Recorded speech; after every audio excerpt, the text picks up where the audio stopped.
Cofield had a 7-game winning streak. So that gets snapped tonight, 27-0. Oliver Springs pretty much dominated that ball game from the get-go. So congratulations goes out to Coach Green and his Bobcats. I don't know who they have next week. I didn't hear those guys say as they were finishing up tonight. I didn't hear them say. So, but congratulations anyway to Oliver Springs, Coach Green. Oak Ridge Wildcats played last night against Powell. And for 3 quarters, Oak Ridge had Powell right where they wanted him. But in the 4th quarter, I don't know if Powell made adjustments and Oak Ridge didn't adjust. I mean, I don't know what happened. I don't know if we'll get to talk to Coach Gaddis tonight or not.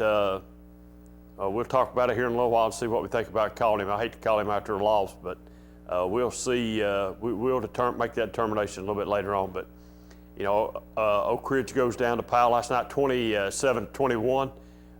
Good ball game. There's Oak Ridge's sophomore running back. I think he had over 200 yards rushing. He just run wild in the first 3 quarters. And if the game would have been over at the end of the 3rd quarter, Oak Ridge would have won. But Powell comes back, scores 20-some points, just about the same way they came back and beat Anderson County a few weeks ago. So Powell stays undefeated, keeps rolling along. And as you heard a guy say on the OEB Game of the Week, he thought we might be mad. Now we ain't mad. He let everybody know that Central got upset. I don't know if it's an upset or not with South Doyle. South Doyle team's got probably one of the best running backs, if not in East Tennessee or if not in the state of Tennessee, in the young kid. So it'd be interesting to see what he had tonight yardage-wise because he's been tearing it up the last couple of weeks. So he's really playing well. So, but it'd be interesting to see what that stat looks like. I know he's everybody wants him to be a Mr. Football finalist. I'm sure he probably will be what it sounds like he deserves to be. But when I came in about 20 minutes ago, Clinton was winning 12-7. I don't have any idea what that score is now. There was about 10 minutes to go, so I'm assuming that game's either over or we're maybe in overtime or something. I don't know. Maybe somebody can call and they'll tell me what the score of that game is. I know that's a game of interest to a lot of people. Clinton's 0-8, trying to get off the snide for the first time this year. So we'll see here in just a little bit if we get a call and somebody can tell us. Anderson County makes the travel down in the Pizza League last night and wins 29-15. Well, that's right, 29-15, 29-14. Down to East Hamilton last night, a team that had the same record that they did of 7-1, and they pulled that off and win I believe it's their 3rd straight region title. Congratulations to the Maverick and Coach Gillum on a big win. I don't know who they have next week. I think they're at home next week. And I seen there where a minute ago, I believe it said Elizabethton just barely won tonight over Sullivan South. I want to say it was 14-13. Yeah, there it is. Elizabethton, the team that knocked Greenville off last week, just wins tonight 14-13 over Sullivan South. So and Halls breaks a losing streak. They finally win another game. It looks like the way the glare is on the TV, I can't really see it. So I'm going to have to adjust that thing because it's glaring me out. But anyway, 483-8112, that's our number, and we will talk to you. Cox told me the West Fulton game was 15-0. We've got 22-0. Oh, I don't know. Anyway, can you move that TV? Yeah, there you go. I can see it now. I couldn't see if that light was glaring right on it. Thank you. So we got the TV now where I can see what the score looks like. Greenville bounces back tonight over Granger County, 49-8. I'm just looking to see if there's anything on there that really looks. Kingston, 13-10 over Pigeon Forge. Pigeon Forge team that's not very good. So I'm assuming the weather affected this game a little bit tonight. Alcoa Rose, good to see Harriman win. I think tonight was Harriman's last game. I think they have a bye next week. So their season, I'm not for sure if they're in the playoffs or not. It could be over with for them. Greenback continues to roll. They roll over Midway tonight. I think Hall's broke a 3-game losing streak tonight there over Sevier County. That's a Sevier County team that's really fallen on hard times. I mean, big-time hard times. McMinn County, I think, might have been undefeated coming in to Maryville tonight, or with 1 loss, and Maryville rose there. So a lot of people were saying that was going to be a good game. Turns out not to be a good game. Ray County rolls over Carnes tonight. If you've got a score for us and want to give us a call, like I said, 483-8112, we got some people, and we'll get right to those phone calls here in just a second. But a wet, soggy night, a good night for high school football. You know, just think, folks, about, 4 weeks ago, maybe 5, 97 degrees still. And it hadn't rained in weeks. Now the temperature's cooled off a little bit, and it finally feels like high school football, and a little rain, and it's all right to play in the rain. So let's get a call here. Quick caller, you're on the air. Hi, Quinter. Hi. I'm going to throw a little swing into your football deal. Do you know who won the lady volleyball team for Anderson County last night? No, I don't know who. Anderson County didn't win, though. I can tell you that. I don't think Anderson County won. You don't? No, I don't know who beat them, but I believe they got eliminated yesterday. Oh, okay. Okay. Just wondered. I hadn't seen anything, but I thought I heard that. I'm almost positive I either seen that on Facebook or I heard it on the news last night. So I hope I'm wrong, but I think I'm right, though. All right. Thanks, Quinter. No, you're welcome. Bye. And congratulations to the Lady Mavericks volleyball team. Had a really great season. And I think, if I've been reading right, that's a young group of young ladies up there with a lot of sophomores and juniors maybe. I don't know if there was a senior on the team. So congratulations to them. I know we're right in the heart of football, but anytime we can throw a shout out, we'll do it. Quick caller, you're on the air. Yeah, I just found out Clinton won 12-7. 12-7. Well, they finally got off a snide, didn't they? They finally got a win. Finally got a win. Woohoo! Didn't wonder they didn't tear down the goalpost. Yeah, it is a wonder they didn't tear down the goalpost. Well, and I wonder if the homecoming's scheduled till next week. I know they canceled the parade till next week. They had homecoming tonight. Okay, they scheduled the parade till next week then. Oh, I don't know about that. Yeah, they said November the 1st that parade would be. Okay, I didn't know nothing about that. As far as I know, homecoming was tonight. I mean, I could be telling you wrong, but I'm under the impression homecoming was tonight. So I don't know. So I hadn't heard. So okay. no, it was too much rain for be a parade tonight. Anyway. Yeah, exactly. So all right. Well, at least the Dragons go win 1 game, so that's good. That's not good. Not a winless season. Yeah, you got to win, not 0 for 10. That's right. Have a good one. All right, thanks, man. Good caller, on there. Hello. Did Anderson County play tonight? No, Anderson County played last night. It won win? 29-15, I think. That's what it was. 29-14. 15. Okay, thank you. All right, you're welcome. So Clinton gets off the snide, finally wins 1, 12-7 over the Campbell County Cougars. I would say that officially puts Campbell County out of the playoff picture.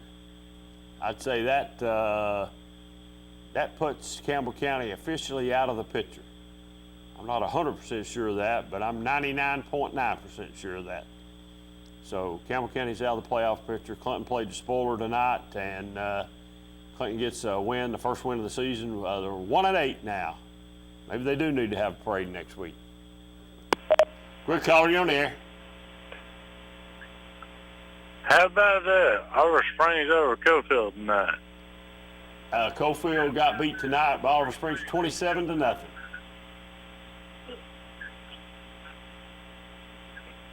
Larry Green's got a good team this year. He does. He does have a good team this year. What hurt Cofield tonight? Well, I think Cofield likes to throw the ball a little bit, and I'd say the weather played a big part in that.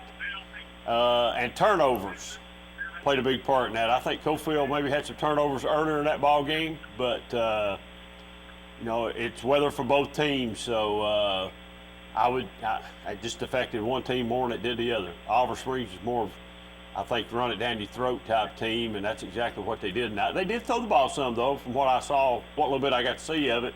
They did throw the ball some tonight, but Oliver Springs has a really good football team. Who do they both play next week? I don't know. I think Cofield has Oneida next Thursday night at Oneida.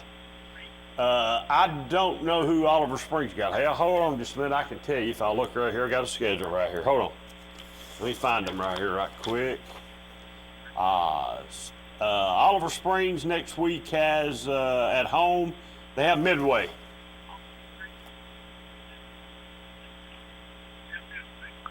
How's Midway been doing? Midway's not had a bad year. I don't know exactly what their record is, but they've not had a bad year this year.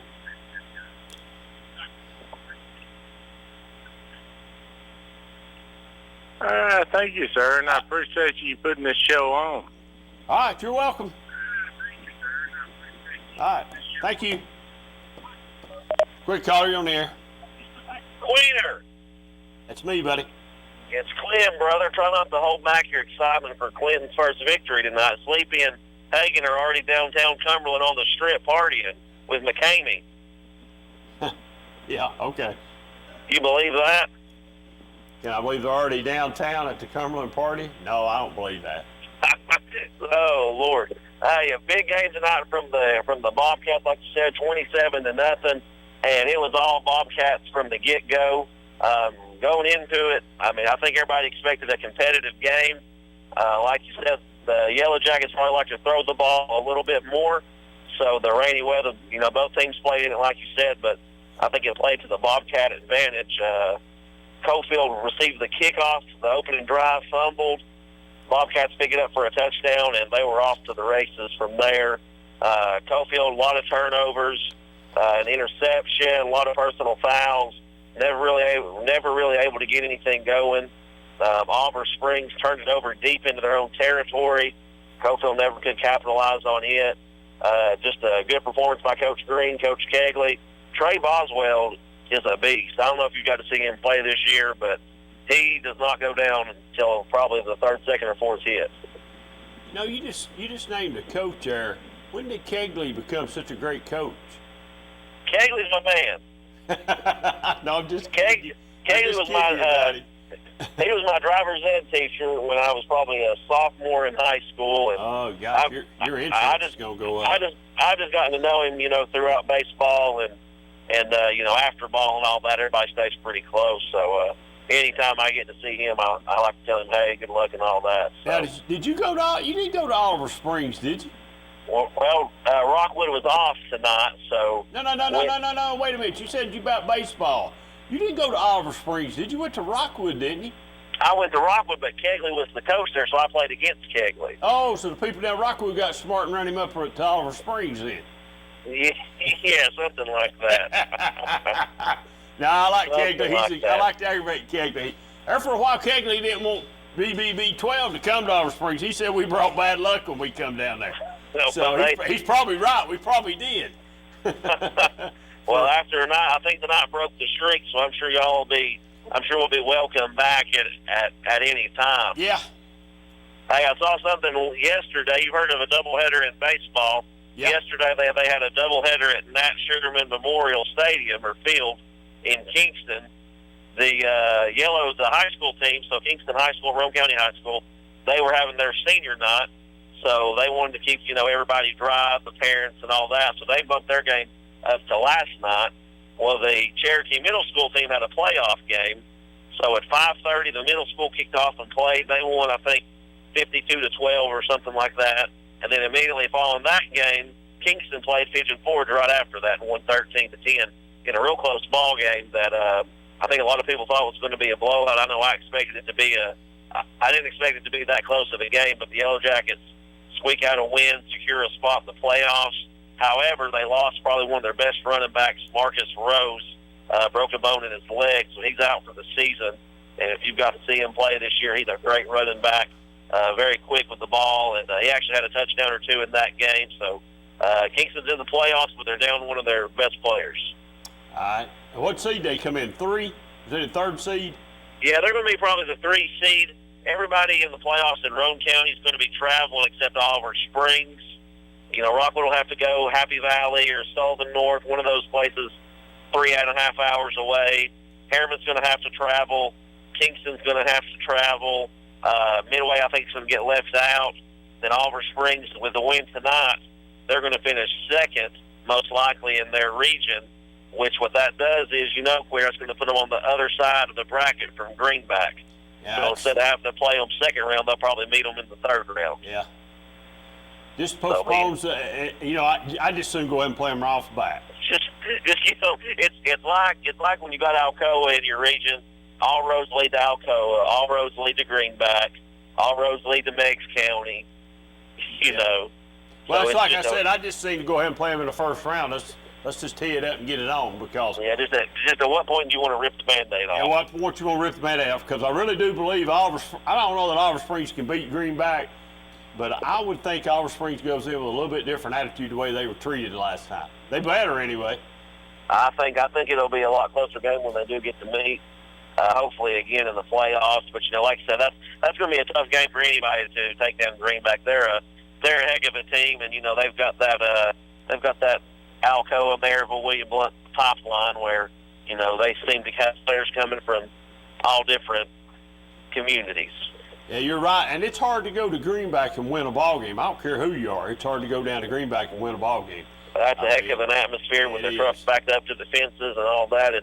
It's wild a good place to watch man. a football game. Well, I'll tell everybody if they've never been down there, put it on a bucket list and go. But it's one wild place. I mean, I'll never forget the first time I was there, and it's a tough place to go play. But I have seen some teams go in there and win. I've seen Cofield go down there and win when nobody thought Cofield would win, and they won that ball game. And then I've seen Cofield lose a couple down there, and I thought there was one of them they shouldn't have lost, but they did. So it's a hard place to go play. Greenback is a good team, but, man, that recruiting stuff's going on everywhere right now. It's rapidly running. I mean, if you're not doing it, that's why you're 1-8 like Clinton probably for not doing it. These teams that are not winning, that's seriously. If you look at their roster, they're all from that hometown, I bet. That's right. That's the reason you're 1-8. And that's a shame that we're saying here and we're talking about that, but I bet you I'm telling a lot of the truth when I say that, though. Oh, you're speaking the truth, and what's that is nothing will ever get done about it. That's exactly right. Because TSSAA either doesn't have enough enforcement, or they don't want to enforce it, or they're just blind one. And I don't know which one it is. Sticking you in the hat and pull it out and see which comes out. I mean, something's got to be. The public side has got now the way it used to be on the side before a lot of these teams went private. So maybe we just need to put everybody back together and let's all play back and be one happy family, and let's just all recruit and beat up on each other. You know, you're right. Like you said, just because you look away from something that's wrong doesn't mean it stops going on. That's true. You know, so. But anyway, let's talk about our Vols. Probably played their best game of the season last week and got beat. Yeah, I might agree with that. You know, they're almost a yard away from being a one touchdown game with 7 minutes left, and you know our defense showed out. They played well. I can agree with that. I agree with that. I don't know what Garantano saw. I know it's like beating a dead horse, but I don't know, Queener. I don't really like the penalty they threw on Darrell. I can understand it a little bit more, but, you know, he did kind of push off him a little bit, but I don't think it warranted I don't think that's a penalty. I don't think it is. I don't think it's a penalty. I don't think it is either. I've seen worse get called. There were probably worse personal fouls called than not in here in the Copeland Oliver Springs game. But here's the question with the quarterback play. Everybody said he called his own number. And I've asked this question, and I don't know that anybody's really answered it yet.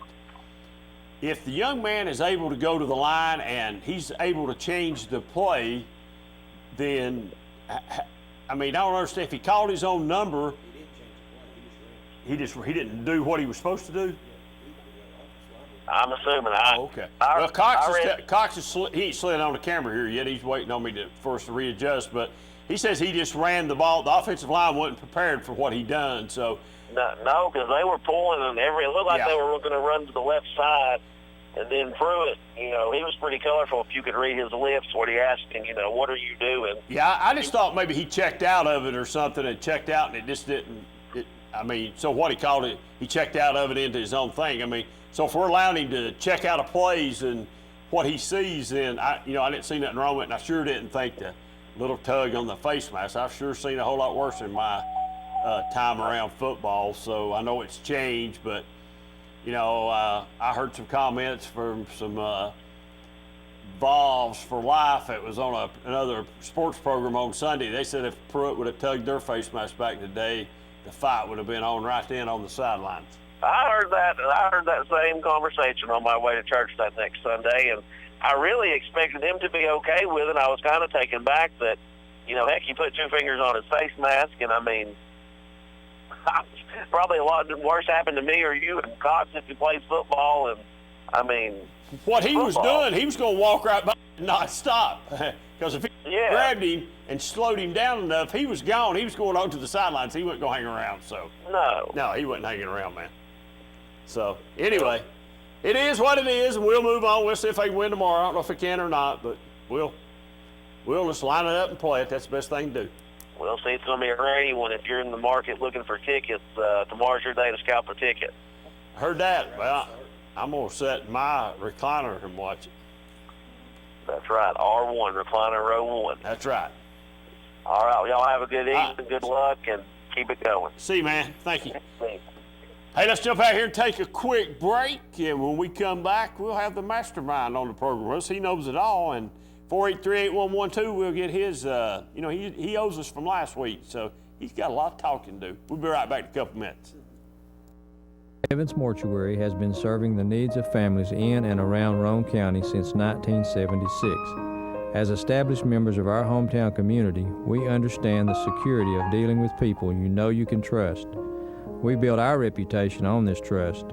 The Evans family appreciates the confidence the community has expressed in us over the years and will constantly strive to earn that favor. Evans Mortuary, 805 North Gateway.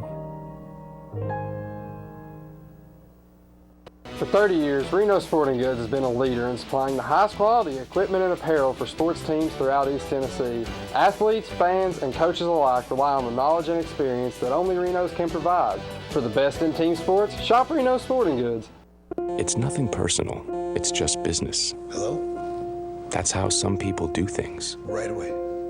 To us, everything we do is personal. Because anyone can answer the call. It's who shows up that matters most.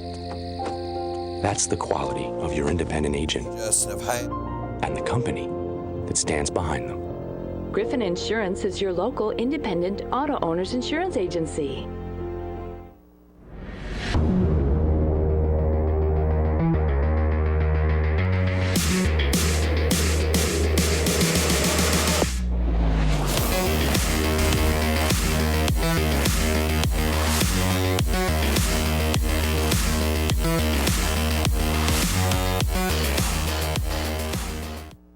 The Harriman Utility Board is committed to providing safe and reliable natural gas service to our customers in Harriman and Roane County through the use of safe operational procedures with trained and knowledgeable personnel. An odorant is added to natural gas and maintained to a certain level so that in the event of a gas leak, it can be easily detected. If you smell or suspect a natural gas leak, please call the Harriman Utility Board at 882-3242. We can be reached 24 hours a day, 7 days a week. Reno Sporting Goods, your first choice for sports equipment. On the court, on the field, or in the stands, Reno's has the brand names you want. All the latest from Adidas, Under Armour, and more. From custom embroidery to screen printing, it's all about the game. For over 30 years, Reno Sporting Goods. 1952. That's the year Hammers opened the first store in East Tennessee. Now there are 5 stores, and there's always something new. Like in Hammers' popular ladies' boutique department, you'll find the lowest price possible on new arrivals every week. Find similar deals in the men's department and the expanded rug department. Plus, special purchases always offer surprise savings. You never know what you'll find next at Hammers. Planning a funeral can be difficult at best, but it can be a lot easier if you work with people who care. That's Davis Funeral Home in Harriman and Wartburg. Davis Funeral Home gives attention to every detail, ensuring your loved ones will be remembered with honor and integrity. Davis Funeral Home works very hard to give you the most professional service possible. Davis Funeral Homes, Morgan Avenue in Harriman and Old Mill Road in Wartburg. Davis Funeral Homes, people who care. Welcome back to the Five-Star Prep Friday Night Scoreboard. Cox, glad you can make it this week, bud. I got my wife back home. I didn't have to babysit tonight. You should have just brought them boys down here. We let them destroy this place last week. If I would have just had the older two, I would, but I had the 2-year-old. He'd been hanging from the camera, so I couldn't quite pull that off. We could have strapped him in somewhere. I know, right? He'd have been on for the ride, I guess. I know. Big win for Clinton tonight. Yeah, that last caller said that thought John Williams and Hagan were down on Cumberland Avenue and McCamey celebrating already about winning the game tonight. I don't know. Well, hey, said they're gonna have parade next. They're gonna have parade next Friday night before the game. They should. The win tonight. They should. Yeah, I don't. I can't believe it. We're really all excited over winning one ball game. I'll tell you this, David. One.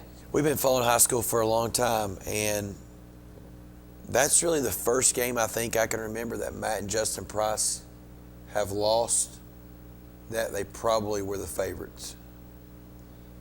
They've won a lot of football games that they weren't supposed to win, but they usually won the ones they were supposed to win. That was a shocker. Yeah, I agree. That was a shocker. I'll tell you another one tonight is Grace losing to CAK 9-7. Another pass-heavy team that got affected by the rain. Well, like I told you earlier, you got to play in all types of weather, and you really don't know what it's going to be. So, about 4 or 5 weeks ago, it was 97 degrees still, and we're playing in the heat. And you can sling that old ball around. Yeah. But when it gets wet, it gets heavy, gets slick. A lot of things can happen to old pigskin. So did Clinton take the lead? Late, and then Campbell County couldn't answer? Yeah, when I left, like I was at the game, I was supposed to do the game night with Jim Harris, but he had some trouble. You got fired? I got fired, didn't have to do it. Clinton scored 12-7 with about 10 minutes to go. It was about 10 minutes ago when I walked in the door down here. And I guess Campbell County never put another. Didn't. Campbell County got to the 1 yard line before half with about a minute and something to go. They was on a 3 and ran 4 plays and was denied on 4th down and got it to the 1. Wow. So they couldn't. They had an opportunity. Big stop by Clinton right there. Yeah, they had an opportunity to score. So Clinton's defense played, and then Campbell County got fairly good field position coming out in the third quarter, but threw an interception, which gave Clinton the opportunity to go down and then to go up by the 5 points there. Quick caller, you're on the air. Hello. Quinter, what's going on down there tonight with Cox sitting beside you? What do you mean? He sits beside me every Friday night. You need to push him on out of the picture. He makes you look bad. He makes me look bad? I'll probably make him look bad. Okay, Quinter. Why wasn't didn't Powell show you last night what they done to Oak Ridge? Did Powell show me what they done to Oak Ridge last night? Yeah. Well, I mean, they come back and beat Oak Ridge, but Oak Ridge was in that ball game. I mean, I really think Oak Ridge should have won that ball game, just to be honest with you. Powell does not want to see Oak Ridge week 2 of the playoffs.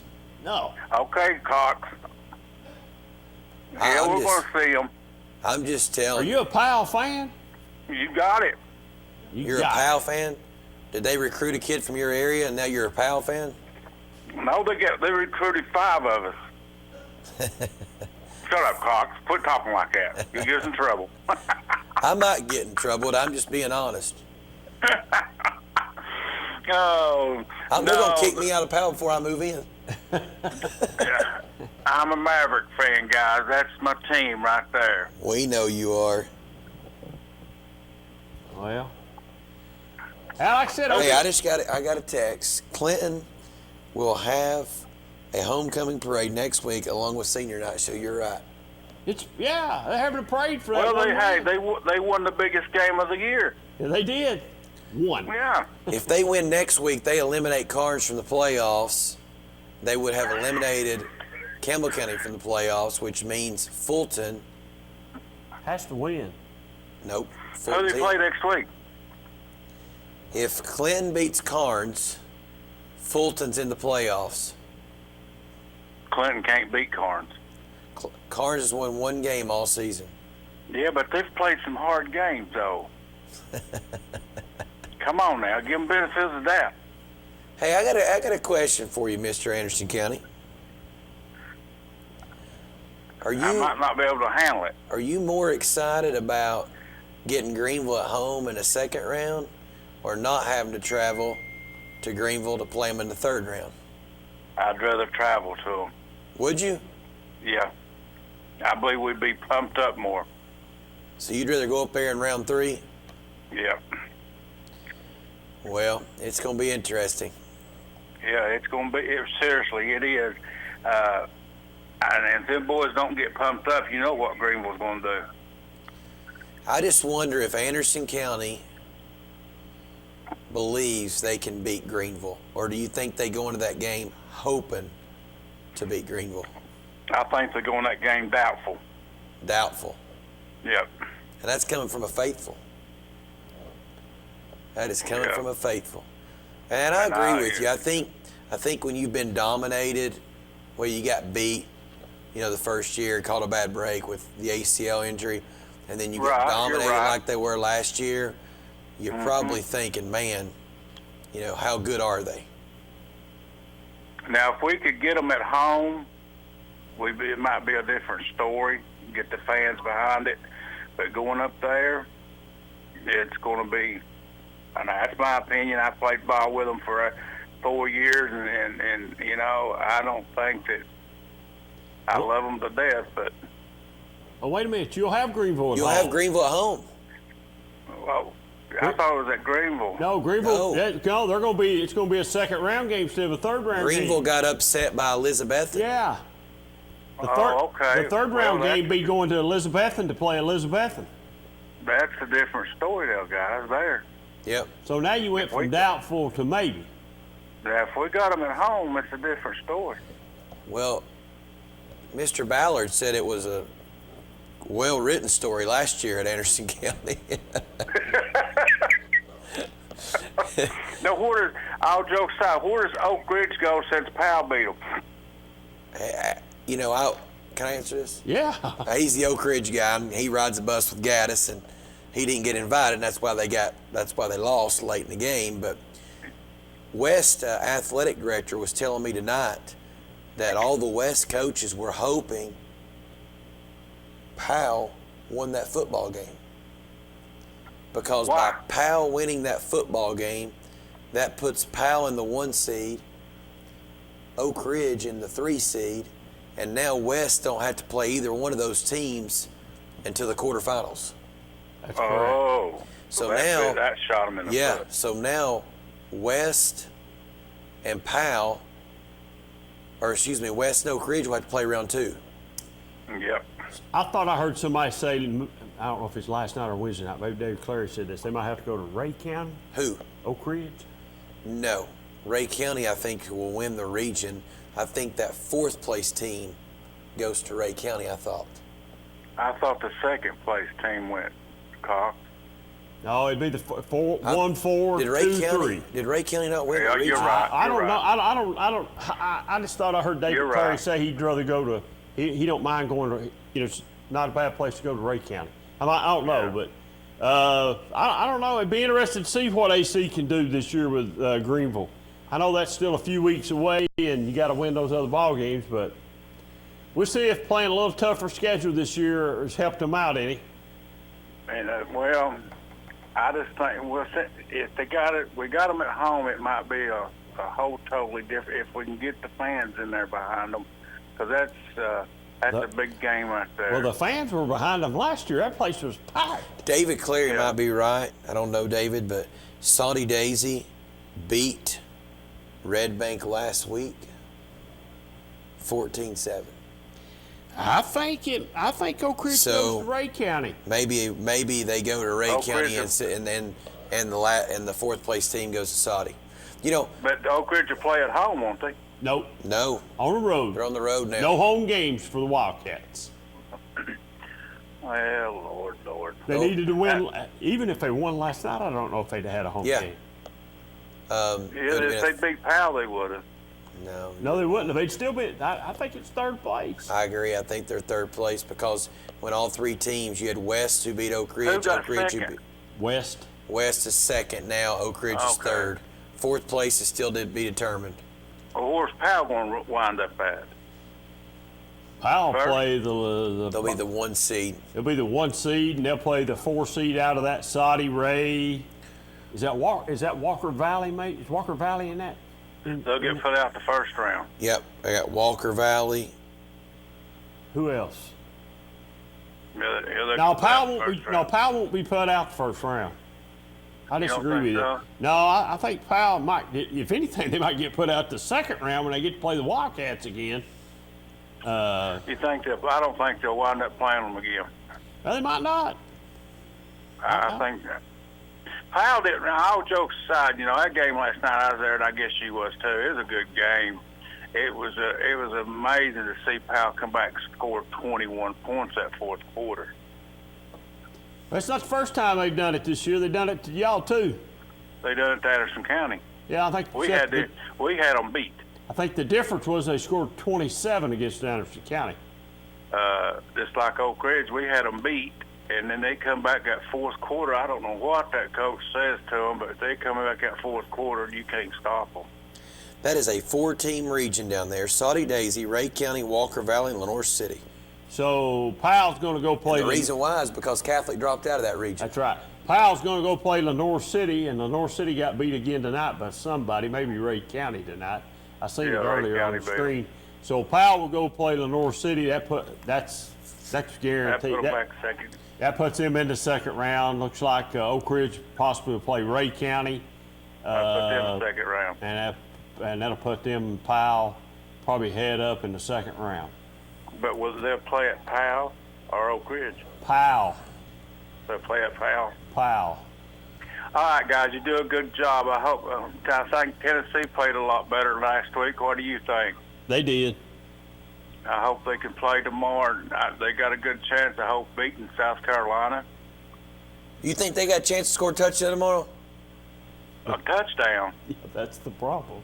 I don't know if they score. Cox, let's not get into that now. You know they're going to score a touchdown tomorrow. Unless the defense scores a touchdown, I don't know if they'll score a touchdown tomorrow. Oh, yeah, we will.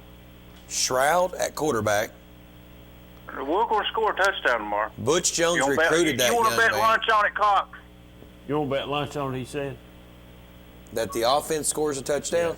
The offense will score a touchdown. Yeah. Sure. Okay. We got lunch on it. Anywhere we want to go. I'll go wherever you want to go. You heard that, Queener? I got a great expense account. I heard it. I heard it. I know it, and we're going to use it, too. Hey, do you realize Butch Jones? You realize Butch Jones recruited that young man and offered him a scholarship, and he threw more interceptions in high school than he did touchdowns, and he never had a winning season? That's Clinton. Okay. All right, we'll see, man. Guys, have a good night. God bless you. I don't know if they'll score a touchdown. I bet you you wouldn't hear last week, but I bet you Anderson County's chain game's happy. They got some home games now. 2 home games. You got some playoff games. You got a regular season game left. Yeah. Well, their chain gang's always happy. I ran into a couple of them at the Fall Festival there Sunday night, and they were good to have a couple weeks off. They said they went over and watched UT's chain gang there worked during practice, and Kerry carried his clipboard. And, you know, Mr. Hammer since 1952 was over there, you know, getting autographs and Yeah. And all what's that. boutique at McBride's Boutique. McBride's Boutique. Yeah, they're trying to get a plumber to join their staff. A plumber? A plumber. Yeah, on their sideline staff. I'm not going to ask Yeah. why. I'm just going to. It confused me a little bit. But yeah, they said they might hire a plumber over there. When I see McBride, I'll have to ask him what the deal is with the plumber. So, but yeah, John Wilcox Plumbing, they're looking to hire a plumber. Go ahead, caller, you're on there. Hey, fellas, how y'all doing tonight? Doing good. How you doing? Huh? I'm doing all right. I hate to break y'all Anderson County parade up tonight, but I just want to know if you might know where Herman might go to the playoffs this year. We don't have an Anderson County parade, buddy. We're here to talk about Anderson County and Roane County. We had an Anderson County caller. Yeah. I don't know about the it's parade. all right. Do what? I said, I just want to know if you know where Herman will go up next year, in a couple weeks. Harriman's got an open week, the last week of the season. I think they'll be the number 4 seed. And I think I heard, I'm pretty sure they're the 3 seed, I think. That's going to put us in the 3 seed. The 3 seed? Yeah, we beat Midway, and that puts us at a tie with Midway at 3 seed. Okay. Oh, wait a minute. For some reason, I thought That's they were the 4 Coalfield, seed. Oliver Springs, and Harriman. Okay, maybe they are a 3 seed. From what I seen earlier, it's a 3 seed. Okay. And I'm not sure where they would I go. thought they'd be I thought it was a 4 seed. They'd have to go to Greenback. Oh, that's scary. That's what I was wondering. If they're a I didn't 4 wanna seed, go that's where I Greenback. think they go. But I'm not for sure now. Okay, I'm thinking a 4 seed, but I could be very wrong. Very wrong. Well, Caller, what I seen earlier on y'all's show, I thought it was going to say we was a 3 seed. So I was just wondering where we might go. And if we go to Greenback, then I guess we're going to be one and done. But I like to see. Well, it go if it's a 3 seed, it won't be. I mean, it won't be Greenback. It'll be whoever's the number 2 team off that side. Well, wait a minute. Greenback's in there with Coalfield, ain't they? No, they're different they're regions. Different regions, right? Who's in that region besides? No. Greenback is Greenback, Coalfield, Harriman, and Midway and all them. I think. I don't know if So they would be Springs the in 4 that. seed. Yeah, they're the 4 seed, but they won't play Greenback. They'll play somebody from that other side. So I was just wondering who we might play. I mean, they're going to have a playoff show. I Okay, think, won't you? caller, I got your answer here for you. All right. Greenback, Coalfield, Oliver Springs, and Harriman. But I think it's going to be Green. I think it's going to be Greenback, Oliver Springs, Coalfield, and Harriman. Yeah, we'll flip that. It'll be Greenback, the 1 seed, Coalfield, the 2. No, Oliver Springs. I'm sorry, Oliver Springs, the 2, Coalfield, the 3, and then Harriman. You're right. So who's that other region they play? So that right there is Region 1A, Region 2. So do they go up and play Cloudland? Yeah, I bet they play Cloudland and. So they'll probably have to Hampton. go 2 Hampton or 2 Cloudland. Remember who's the top dog on that end up there? Yep. Well, that's a long way, but that's a little more promising than having to go to Greenback. I mean, Yeah, it is a little bit more promising, but it is a long ways too. You're right. It's always cold. I went to Cloudland back in '98 or '99. That's a long way, but I don't think they have the talent that we got. They didn't back then. Maybe they do now. I don't know. Well, all we can do is say wish them good luck. Yeah, go Big Blue. Yep. What do you think about tomorrow? We'll see. I'm like Cox. I don't know if Tennessee's going to score tomorrow. Yeah, maybe like 20-6 or something like that. Yeah. 17-6. They're taking advantage. If they get a chance to score, they better take advantage of it. Well, I believe we had Maurer, we could do a little bit better, but I don't know. I don't know if Garantano or Trout's ready, but I like to see Jennings in there as a quarterback. Maybe he could do something. Jennings? To be honest with you. What he said? Yeah. He played Wildcat a little bit last week. He better play the Wildcat a lot. A little bit of the Wildcat. You know, he played quarterback in high school. I believe he could do something if they just give him a chance. I'll be honest with you. He might get a chance. He's an awful good wide receiver, isn't he? Yeah, well, I like throwing the ball to him, but if you can't get the quarterback and get the ball to him, then maybe he can throw it to himself tomorrow. Yeah. Yeah, he throw it up and catch it. But Yeah.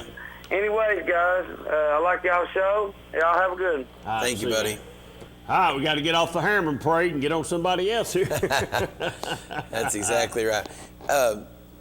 Seymour, I was looking there tonight. I was trying to do scores of interest there from the PA. Seymour is now 4-4, and they beat South Dole. Oh, Scott Gallion up there's got that program turned around. He's not there no more. What? Gallion left. That is right. He stepped away. He stepped out of it That after is 1 right. year. Well, I don't even know who the coach is, but man, from last year watching them, I went and watched the Clinton-Seymour game. Yeah. Clinton got a horrible call. Right, they did. A horrible call at the end of that game. And, to where they are right now, 4-4 with a win over South Dole, and they smoked Seymour Sevier County last week. I seen earlier where Union County won tonight. I wonder if Union County... Oh, they can make a win? Yeah. According to that, what was on the ticker there, they did. Wonder if Union County will make the playoffs this year if they'll have to wind up at AC again. I'll find out here. That's a really good question. I'm a big believer and a fan. I heard the other day that they could eliminate one round of the playoffs, start football a week later, because everybody's complaining about when it starts, move football back a week, cut off 1 week at the playoffs, and then you don't have these 10-0 teams playing these 0-10 teams. So where you? I heard that. How's that work? I heard there's been a proposal that the top 3 teams from each region would take your top 3 teams from each region, and the first place team gets a bye. But they said TLSplay would lose so much money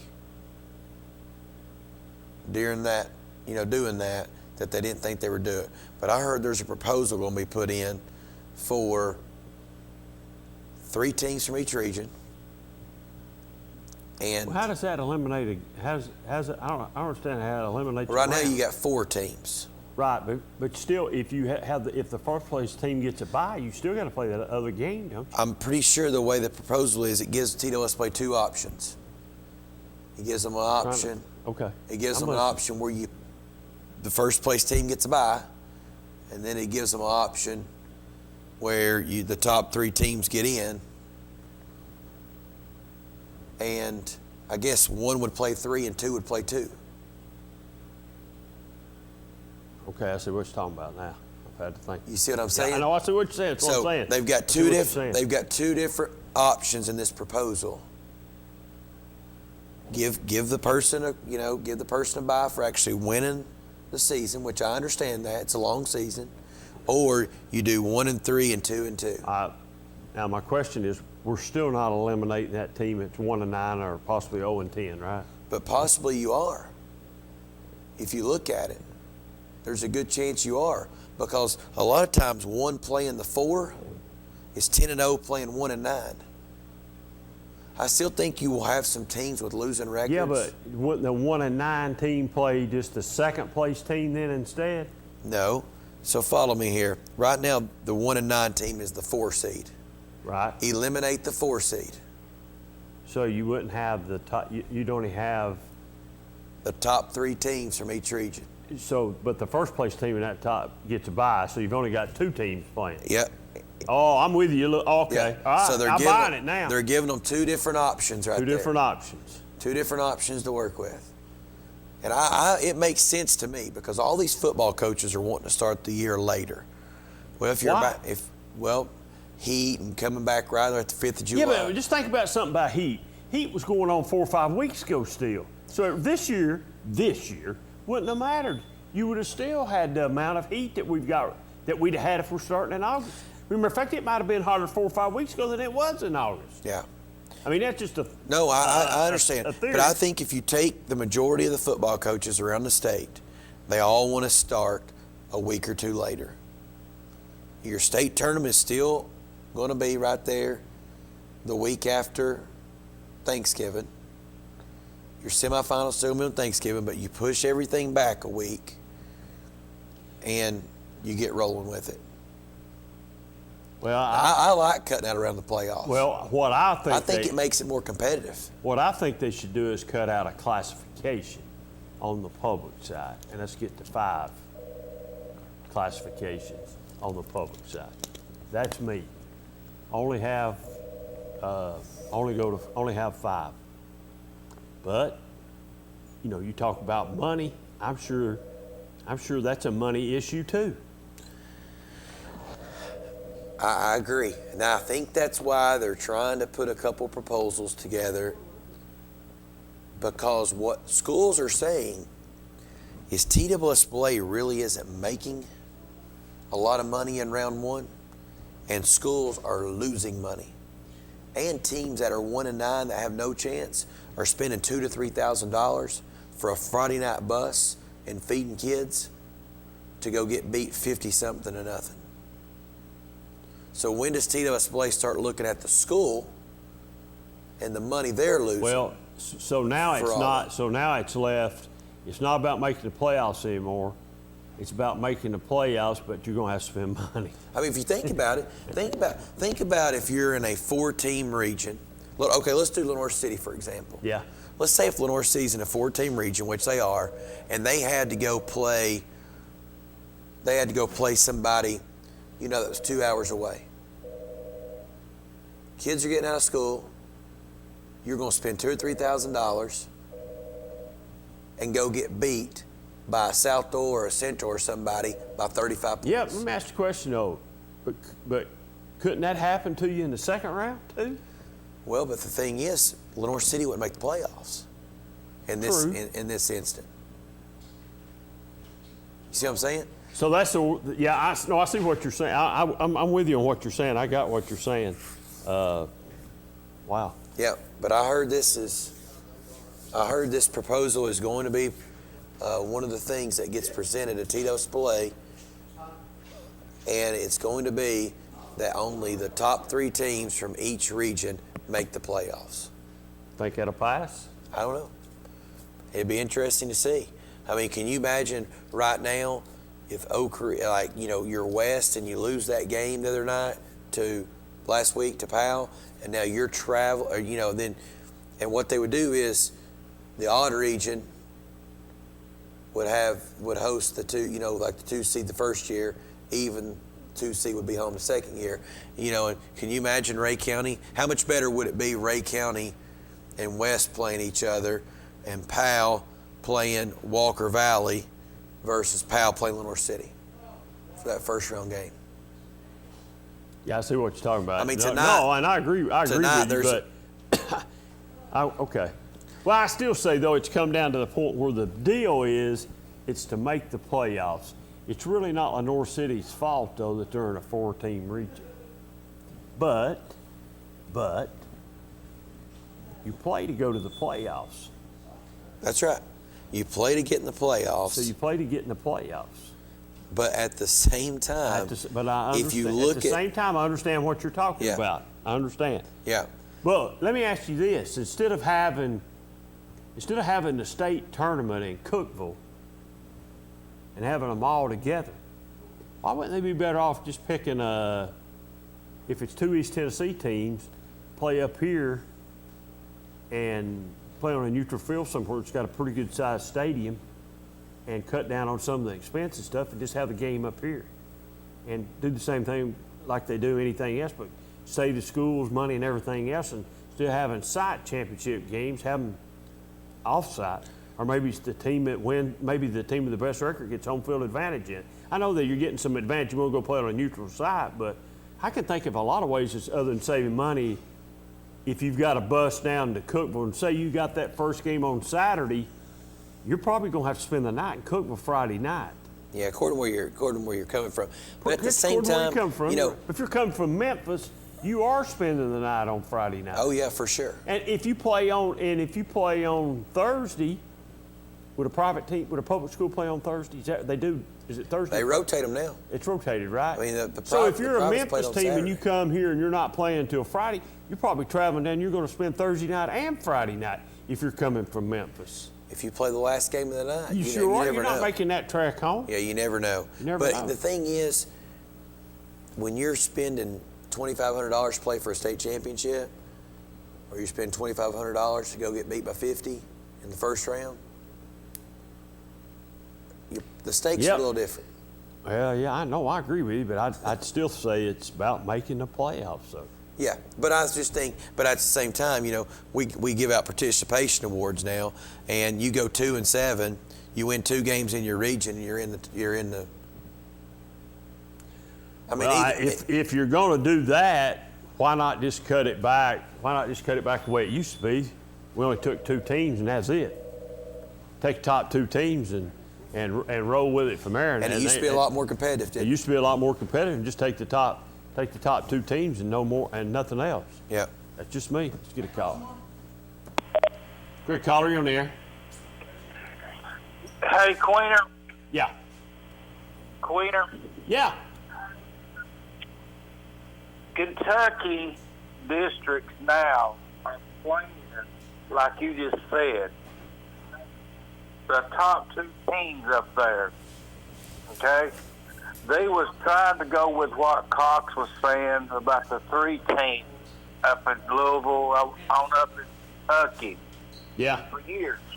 And the biggest problem that they have is with that $2,500, $3,000 first game that they have to go play.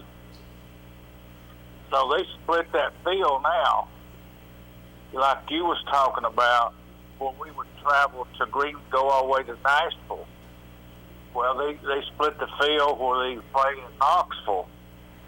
So I'd say that's what we're fixing to do here around this district, is maybe play the first 2 teams or the first 3 teams like Cox was talking about, stop it, along that traveling. Does Kentucky have football? It didn't hurt the money up there. It just... All right, Cox. You'll think Kentucky will get on that head. But... Okay. Drive on down here like that other boy did. You ain't supposed to take up for him. I'm not taking up for him. I'm listening. Go ahead and make your point. But that's what they're trying to do down here. That's what Cox is saying. That's what's going to happen next year. Okay. Don't you like it? No. Because you're afraid. You're afraid next year. Hold on just a minute now. You're afraid next year Anderson County will be that number 4 team and they won't get in there. Are you listening to me on the phone or on the TV? Your head a little more. Hey, are you listening on the phone or on the TV? Mute your TV and listen to me on the phone. Now I'm listening on the phone. Okay. Well, you're. His phone's got a delay. His phone's got a delay then. Because you're taking a long time to answer back. So. Cleaner? Yeah. But you got to.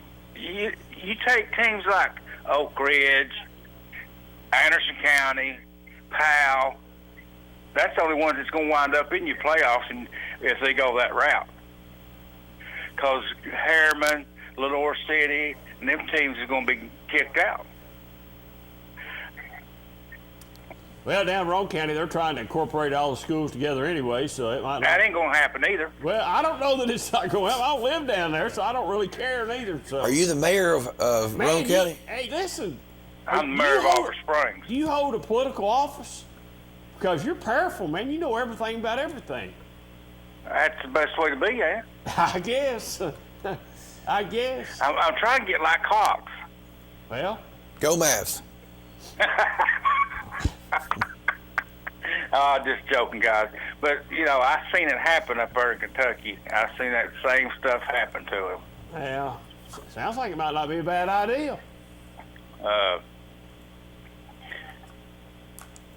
Well, it ain't. I mean, the football starts about like the third week instead of August. You know, it makes a big difference. Yeah. Well, we'll see. Reclassification's fixing to come up and everything. We'll see where everybody gets put. There's a lot of rumors going around about who's going to be where, and you know. When does it come back up here? That Alcoa moving to 4A, that's not a rumor. Yeah. That rumor that Alcoa's jumping up to 4A. So. Yeah. Yeah. Yeah. I mean, it makes sense too. It makes sense too to come on up. Yeah, they need it. I mean, we'll put up on some new teams. Yeah, they want some of Greenville and Anderson County. Some of Greenville and Anderson County, and they probably want to. They probably want to go watch that fireworks show. They probably do want to go watch it. Yeah. And that dog. One good thing about the fireworks show, they'll probably get to have it next Friday night because it's rained and they took the fire ban. They've lifted the fire ban. I'm sure they have, so they can. Boy, you sure are picking on somebody. We ain't picking on nobody. We're just I'm telling the truth. It's raining outside. Or if not, Brad Jones has got under a water hose somewhere when he come in here a while ago because he was drenched. So, you know, they can have the fireworks next Friday night. Yeah, Alcoa moving back to 4A, Fulton moving back to 4A. They'll have a nice little region right there. Yeah, and somebody said that it could be Campbell County and Oak Ridge, Clinton in there and all that. Gibbs, Carter. Wow, that'd be a loaded, all them together. If you get all them in there, there'll be some tough football. Campbell County can't go to 4A. Why not? Because they ain't got the kids. They ain't got the kids. They're playing 5A right now. Well, you see what happened to them, too, don't you? Well, no, what's happened to them? They get beat every time they hit the field. Well, they do not. They've won 4 games this year, so that's not a true statement. They beat Oak Ridge here a couple years ago, didn't they? Yeah. Didn't they tie Anderson County for the district or something? When? What, 2 or 3 years ago? At least 2 or 3 years ago, they tied. 2 or 3 years ago, I think they had T-shirts and banners made, and I mean, they might even got a ring made for Co-district champions. Co-district champions or something like that. Oh, my God, now I know you just bumped your head. I'm not bumping my head. I'm sitting here looking straight at this camera. They both. Come on, Queener. You know they didn't do that. See, my heart's ticking. I'm tapping it, and I'm good right now when I say what I say. I'm under the impression that Campbell County tied Anderson County was co-district champs. Now, I might be, once again, I could be wrong, but I believe that's right. I think Campbell County. Look it up, Cox, and make sure he's wrong. I think Campbell County celebrated that just like Anderson County did. Is that the year they had the 2 twins? They still got the twins. They still got the 2 twins. Coaching, but not playing. Well, we want them to coach. We don't want. We're over the playing. They played for the Mavs. They're Mavs. So, but they're up there with the Cougars now. So, but I'm almost positive they split that thing. Quinter, I ain't gonna call you back again, Quinter. You picking on me too hard. Well, good. Hey, you know something else Campbell County does and Anderson County does? What? Shoot fireworks. They shoot fireworks too. That's another question that needs to be. Here's a question that needs to be answered. You're a big Anderson County fan. Why does Anderson County not play Campbell County? Look me right in the eyes when you tell me why they don't play. I don't know. You're a big Anderson County fan. Find out that when you find that answer out. When you find that answer out, call me back and let me know. I'll call the guy right now. I'll call you back in 5 minutes. All right. See. Bye. Let's take a break. We'll I be can't right wait back. to hear this answer. We're going to take a break. We'll be right back. For 30 years, Reno Sporting Goods has been a leader in supplying the highest quality equipment and apparel for sports teams throughout East Tennessee. Athletes, fans, and coaches alike rely on the knowledge and experience that only Reno's can provide.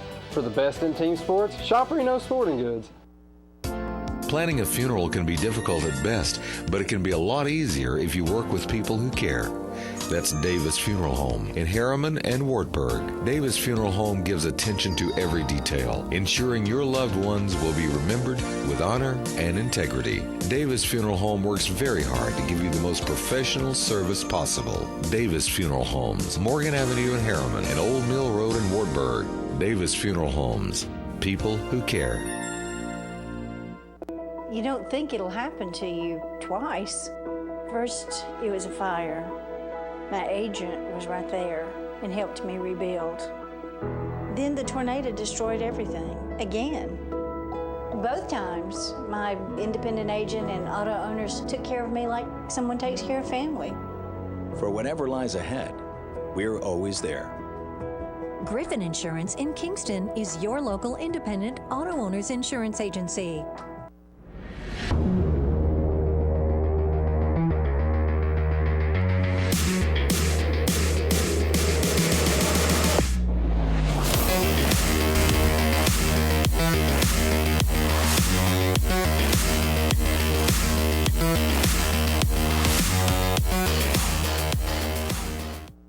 The Harriman Utility Board is committed to providing safe and reliable natural gas service to our customers in Harriman and Roane County through the use of safe operational procedures with trained and knowledgeable personnel.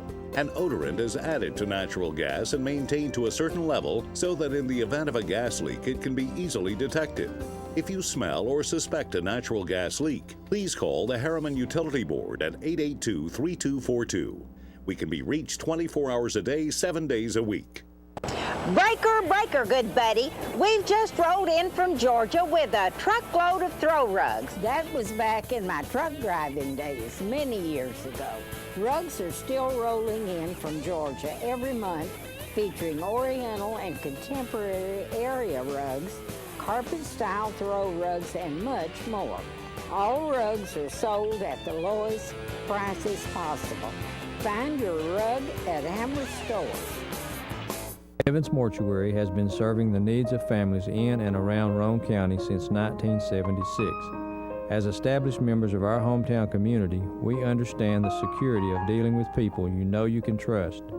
We build our reputation on this trust. The Evans family appreciates the confidence the community has expressed in us over the years and will constantly strive to earn that favor. Evans Mortuary, 805 North Gateway.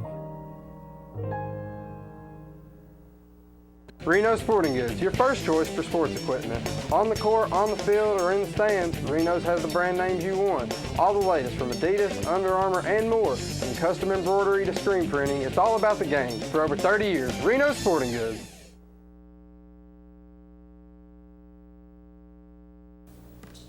Welcome back to the 5-Star Prep Friday Night Scoreboard, and people are texting and saying it's harder to get in down here than it is the Roots Chris.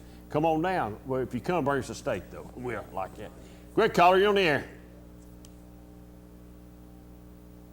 I know in public school, you take the first 4 teams into the playoffs. Do you know what they do on private schools as far as how many teams qualify for playoffs? That's a good question, Cox. Is it the same thing? Let me think about this. So, in the private schools, it's the same thing, but isn't there one less round on the private? For some reason, they play one less round. That's what I was thinking, that they still took the top 4, but you leave out the first round. Well, but I don't know. Oh, yes, because there's only 3 classifications. Yeah, you've only got 3 classifications. So, and you have less regions. Yes. So that's how they do that. There's not as many regions. So there but it's still just the top 4 teams per region. Yeah, correct? So you really have quarterfinals, semifinals. I guess you have 3 rounds, right? 3 rounds. Quarters, semis, and finals. Yeah. Yeah. That's it. Yep. We think it's the same amount of teams. So does that make sense, caller? Yes, absolutely. I just wanted to double check. I was having a conversation with a parent from Knox Webb and wanting to make sure that I was correct. Yeah, I think you're correct. I think Knox Webb always had to win 3 playoff games when they were winning their state championships back, a couple years ago.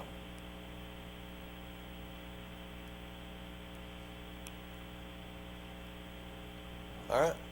All righty, I appreciate it. All right, thank you. All right, 483-8112. All these lines are open if anybody's wanting to call. We got plenty of lines open. I did get a couple texts there and break. The reclassification is 2020? I think so. So after, so from my understanding, reclassification is 2020. And hey, listen, there's a lot of rumors going around, a lot of things people think are really. Yeah. That's all they are, is rumors. Who knows what'll happen? I would say there'll be some surprises with some teams moving around and down, probably. And I'll answer the question to the text that I got. But from my understanding, Coach Rankin is really looking more about going 4A because of some things that could happen, and he'll end up in another one of those 3 or 4 team regions. Yeah. And the 2 years they spent in the 4-team region when they had to go to Kentucky and everywhere else to play football games, I think he's, as he said, or as I was told he said, I'm getting too old for that. Well, look what he's having to face. Look who he's having to play this year. Who he's had to go this year. He's had to play Maryville. He's had to play, is it Blackman? Blackman. Now he's got, next Friday night, DB's rolling in. Or I don't know if they go up there. They might go up there. Let's get this call right quick. Quick caller, you on the air. Hey, good evening, David. Hey, good evening. You and Jonathan there. I'm not going to address you guys like some of the callers do. I've been out of the military for 40-something years now. We don't call each other Queener and Cox and Hendricks. Now we go on a first name basis. So I've got a comment and a couple of questions there. Comment is I'd like to congratulate the Clinton Dragons on finally getting them a win tonight there. I know it was a nasty night, sloppy, and they managed to pull out a win, but I congratulate them on, because if they hadn't won tonight, I didn't know if they was going to win the game this year or not. But my question is, number one, I watched the game on Thursday night last night, and all I'd heard all year is about how horrible Oak Ridge was this year, but I didn't see that from what I watched last night. That tailback they had, I mean, he ran over, through, and around a bunch of the Panther defenders there, and then Powell's ranked number 3 in the state, and they were right there with him the whole game. And tonight I see where South Dole, they were up at the start of the season. The quarterback got hurt, and they were down. Anderson County beat up on pretty good, and then a Central team, I think that might have been undefeated tonight, and they whooped up on them pretty good. But I guess my question is with that is, these teams there, they fight to get in the playoffs, but they're good teams. And it looks to me like Oak Ridge is probably getting better than what they were at the start of the season, and maybe South Dole is getting some players back healthy and stuff, and they're coming on strong here toward the end of the season. And I may have to agree with Jonathan on some of these teams that are getting into the playoffs with one win. Their schools are spending all this money to go down to play in a playoff game there. Really, basically, you're not having a chance to play, but they've made a playoff. I mean, I don't know. I think they're spending more money than what they're dragging in or whatever. But I'll hang up and listen to you guys there, and I appreciate the show. Thank you, Mike. Appreciate it. All right. Thank you. Huh? Yeah, and TSSAA gets 50% off the top. Well, the problem is 50% of, a $1,200 gate, well, that's nothing to them. That's true. Well, what Mike was talking about, I think the game next week, and I assume, is Jesse going to call in tonight? You know if he's calling? Yes. I assume the Jesse will tell us the game next week for everybody to watch is South Dole and Powell. That game's next Friday night. So that ought to be an interesting ball game. So Powell finishes the season out of region? Out of region with South Dole. Because there's always one team in that region that finishes out of region. So yeah, sure are. And it's Powell, and they got South Dole next week. South Dole's a team everybody talked about all year long. Saw them play against Anderson County and I didn't really see too much. I wasn't impressed with West neither when they played Oak Ridge. And Mike, you are right. Oak Ridge is getting a whole lot better. I think before last night and the last 3 games, I think Oak Ridge has scored 128 points total. They've picked it up. It is a fairly young football team, inexperienced football team, and I think Coach Gaddis has done a really good job with the Wildcats this year. It's been a tough year, but they was in the game last night. I think that's a game really. I would be willing to bet Coach Gaddis thinks that's a game they should have won last night.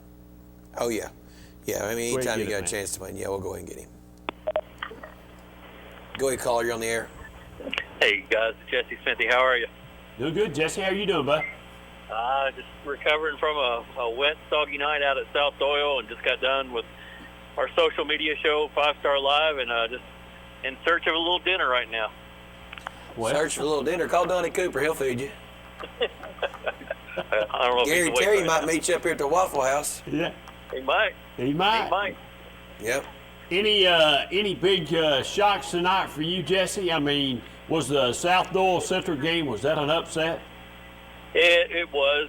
You're talking about the defending state champions and a team that had a 21-game win streak. But as you guys saw across the area tonight, weather was a great equalizer. And I'm not saying that Central came into that game heavily favored and South Doyle came out of nowhere to beat them, but just look around the area and see what the weather did tonight. Central was basically playing with a hand behind his back. Just he couldn't really throw the football, and while it does have some nice running talent, they don't have anybody that can stack up with an Elijah Young, who ran for 252 yards and 5 touchdowns tonight, played Wildcat quarterback the entire night for South Doyle. You know, they had a plan for this weather, and Central was just trying to make something happen here and there. And you take a look at Maryville High School. They only threw 4 passes tonight. Grace Christian likes to throw the football all across the yard, and they weren't able to put up a touchdown until about a minute left in that game with CAK. And really, like, the only team that it didn't affect was seemingly Alcoa, who shut out their 7th opponent in their last 8 games and just kind of ran roughshod over a really good Gatlinburg Pivot team, 49-0. But we saw Dobbins Bennett fall tonight against Science Hill. That was unexpected. That's not a very good Science Hill team. We saw the number 1 team in 4A, Elizabethton. We saw them struggle tonight. So it was just kind of a weird night across the board in high school football. And you hate that gushing rain like this came into play in so many games where region championships are on the line or prime playoff seeding is on the line. But that happens. That's football. Yeah, it was bad weather tonight. Talked to a Central fan whose son plays on the way to the show. He said that Elijah Howard tonight was a man amongst boys. He said that Central had no answer, and it was the Elijah show. He said if he didn't wrap up Mr. Football tonight, he didn't know if he could. Yeah, I mean, since he got that targeting call, he's really kind of come back even stronger than before. I mean, that was the last thing you want, is to give a guy like that a chip on his shoulder, and already runs hard enough as it is. But he ran for 300 yards in Week 9. He ran for 252 tonight, and I just don't know if there's anybody else out there. I'm sure there's the kid from Davy Crockett, Cade Larkins, their quarterback, will probably be in the mix again for Mr. Football, but it just got to be Elijah Young's year this year. Yeah, now, Jesse, we've been asked a couple times on the show tonight, does Union County have a chance to make the playoffs? That I don't know. I looked at it earlier in the week, and it seemed bleak. Okay, but from my understanding, I might be wrong, but from my understanding, if they beat Granger County next week, they are in the playoffs, and they will be the 4 seed because they will be 3-3, and Granger County will go to 2-4. And Union County will be traveling to Anderson County again if they beat Granger. Well, why'd you ask me? You already know. Well, I didn't know if I didn't know. I wanted to make sure you're the man. I just didn't know if I was right or wrong on that. Or no, yeah, I did look at them just because of Union County and trying to have that historical season this year where they make back-to-back appearances in the playoffs. And whether they do or don't, it still doesn't take away from the fact that what Larry Kerr and Josh Kerr have done up there is nothing, and really the administration and community sport has really been nothing short of a miracle. Jonathan, there were years when Fulton was beating teams in 6A 70 and 80-0, and Union County was in their region, in their schedule, and I feared for those kids. I really thought they should have canceled that game or forfeited and just not gone out and played, because if Bearden and Farragut can't keep Fulton under 70 points, what are they going to do to a Union County?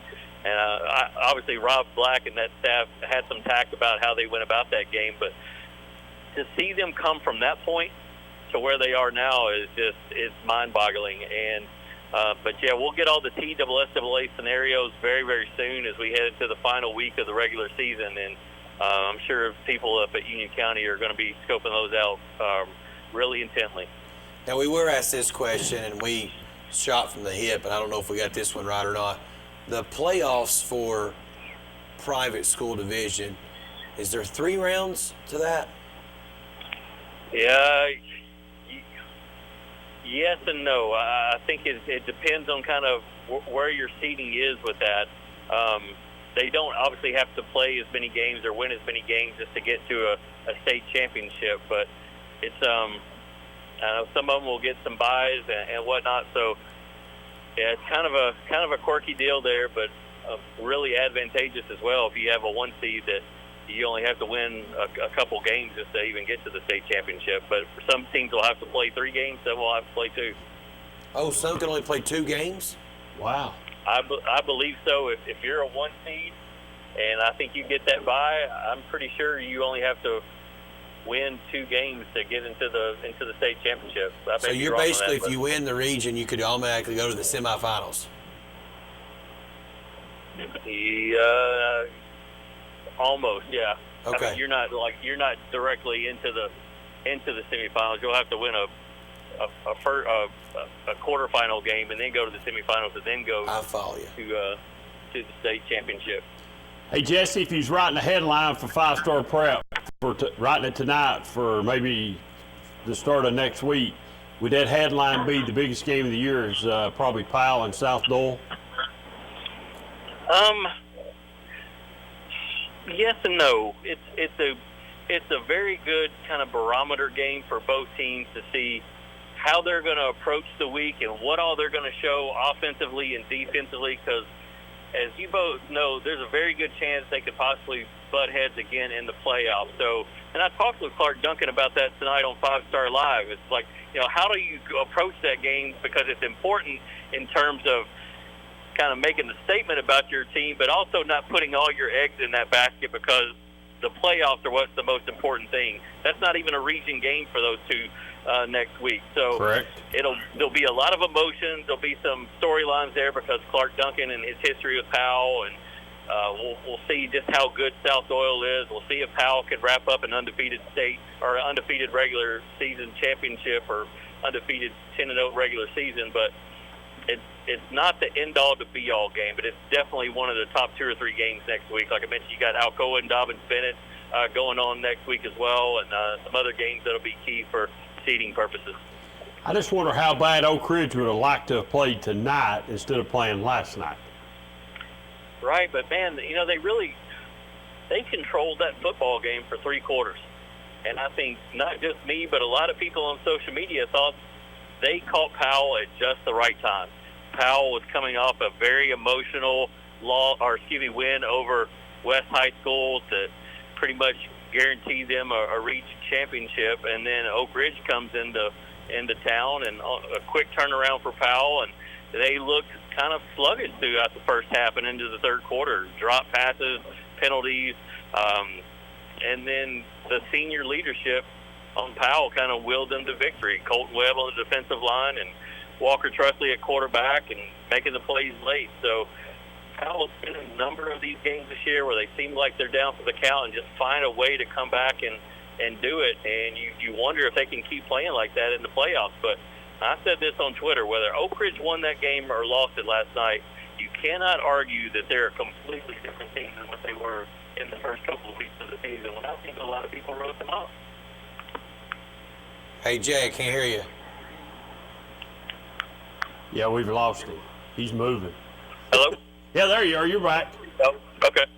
Well, I don't know what the last thing you heard me say, but the last thing I said was, no matter what happened with Oak Ridge last night, whether they won or lost, I don't think anybody can argue. Yeah, that's exactly what you said. We couldn't hear you. Okay. So it's a different team, and we'll see if Joe Gaddis can kind of work a little magic in the playoffs. They're feeling good about themselves right now. Jesse, were you surprised of the Oliver Springs-Coalfield game? I was, and I picked Coalfield to win that football game. And I know Larry Green has done a really good job over the last few years, and that team last year at Oliver Springs was so good, and they had such a good season. I didn't expect them to keep it up the way that they did, and they have. And that's a big feather in the cap for Larry Green and the Oliver Springs community to blame. They ended up shutting out Coalfield, right? I mean, that was the last score I saw. And that's a very big win for Oliver Springs. So, that was definitely one that piqued my interest tonight. And, shout out to the Bobcats for shutting it down and closing out that game. Give us a little bit of a rundown. 4A, you've got what in our area before you get to the state championship, where you got maybe 3 teams that have a chance to make it out of here in 4A? Yeah, definitely. Henderson County and Elizabethton and Greenville, and just really how that's going to shake out. It's kind of hard to project. Again, you saw Elizabethton struggle a little bit tonight, and you saw Anderson County struggle a little bit in the first half against East Hamilton, putting the football on the ground. And I still think, even though Anderson County is not the number 1 team in the state, that will Elizabeth out to Anderson County. And I'm not saying that because that's your listenership or anything like that. That's just kind of the stance I've taken over the last 4 or 5 weeks. I wasn't a believer in Anderson County at the start of the year, and now I am. So you think Anderson County can beat Greenville and Elizabethton on their way to Cookeville? Is that what you said? We lost you for a second. I think y'all need to check your phone lines tonight. Y'all got some sketchy phone lines. I think, again, if you put Anderson County against Greenville right now, Anderson County's going to win that football game. Gotcha. I was thinking 5A, Central, South Louisville, Powell, West, Oak Ridge. Any of those teams get hot, start feeling good about themselves, make some plays, cause some turnovers. Any of those teams could represent this area in Cookeville. Oh, I mean, absolutely they can. And while Powell is probably carrying the torch as the number 1 contender coming out based off of what they've done and the win over West can absolutely, if they get healthy, on offense and put together with that defense, they can make a run at it. Oak Ridge is getting hot at the right time. Central is still a really good football team. They were kind of hamstrung tonight because of the weather, and that's not their true selves. And so there are a number of teams that are going to be able to come out of this 5A kind of log jam and possibly play for a state championship. I know people up at Davy Crockett think that they have a really good chance to surprise some teams in the 5A bracket, a South Doyle or a Central or whoever they face off with, but it's just absolutely loaded in this area in 5A, and it's hard to really pick a favorite. Can anybody beat Greenback? I would say South Pittsburgh probably feels pretty good about their chances this year. He's looking at what they've accomplished and the teams that they've beaten this year, the teams that they've played close. I think South Pittsburgh is back to being South Pittsburgh again, but just the passing game with Greenback is such a mismatch in the 1A level. It's just so hard to guard Holden Willis or to defend him. He's 6'4", he's 205, 210, and just 1A defensive backs aren't used to locking down on a guy like that. And, of course, they have a running game. They got big guys on the line that have ACC and SEC offers, and so it's just going to be a matter of if Greenback can kind of play clean football and not turn it over whenever they do bump heads with South Pittsburgh. All right, Jesse, we'll let you find you something deep. We appreciate you calling. We look forward to talking to you next week. All right, well, I hope y'all's phone lines get a little better next week. All right, thank you, bud. See you, bud. See you, bud. See ya. Go ahead, caller. You're on the air. Hey, I was wondering the reason why Oak Ridge is getting better is why 12 plants hiring better, more people.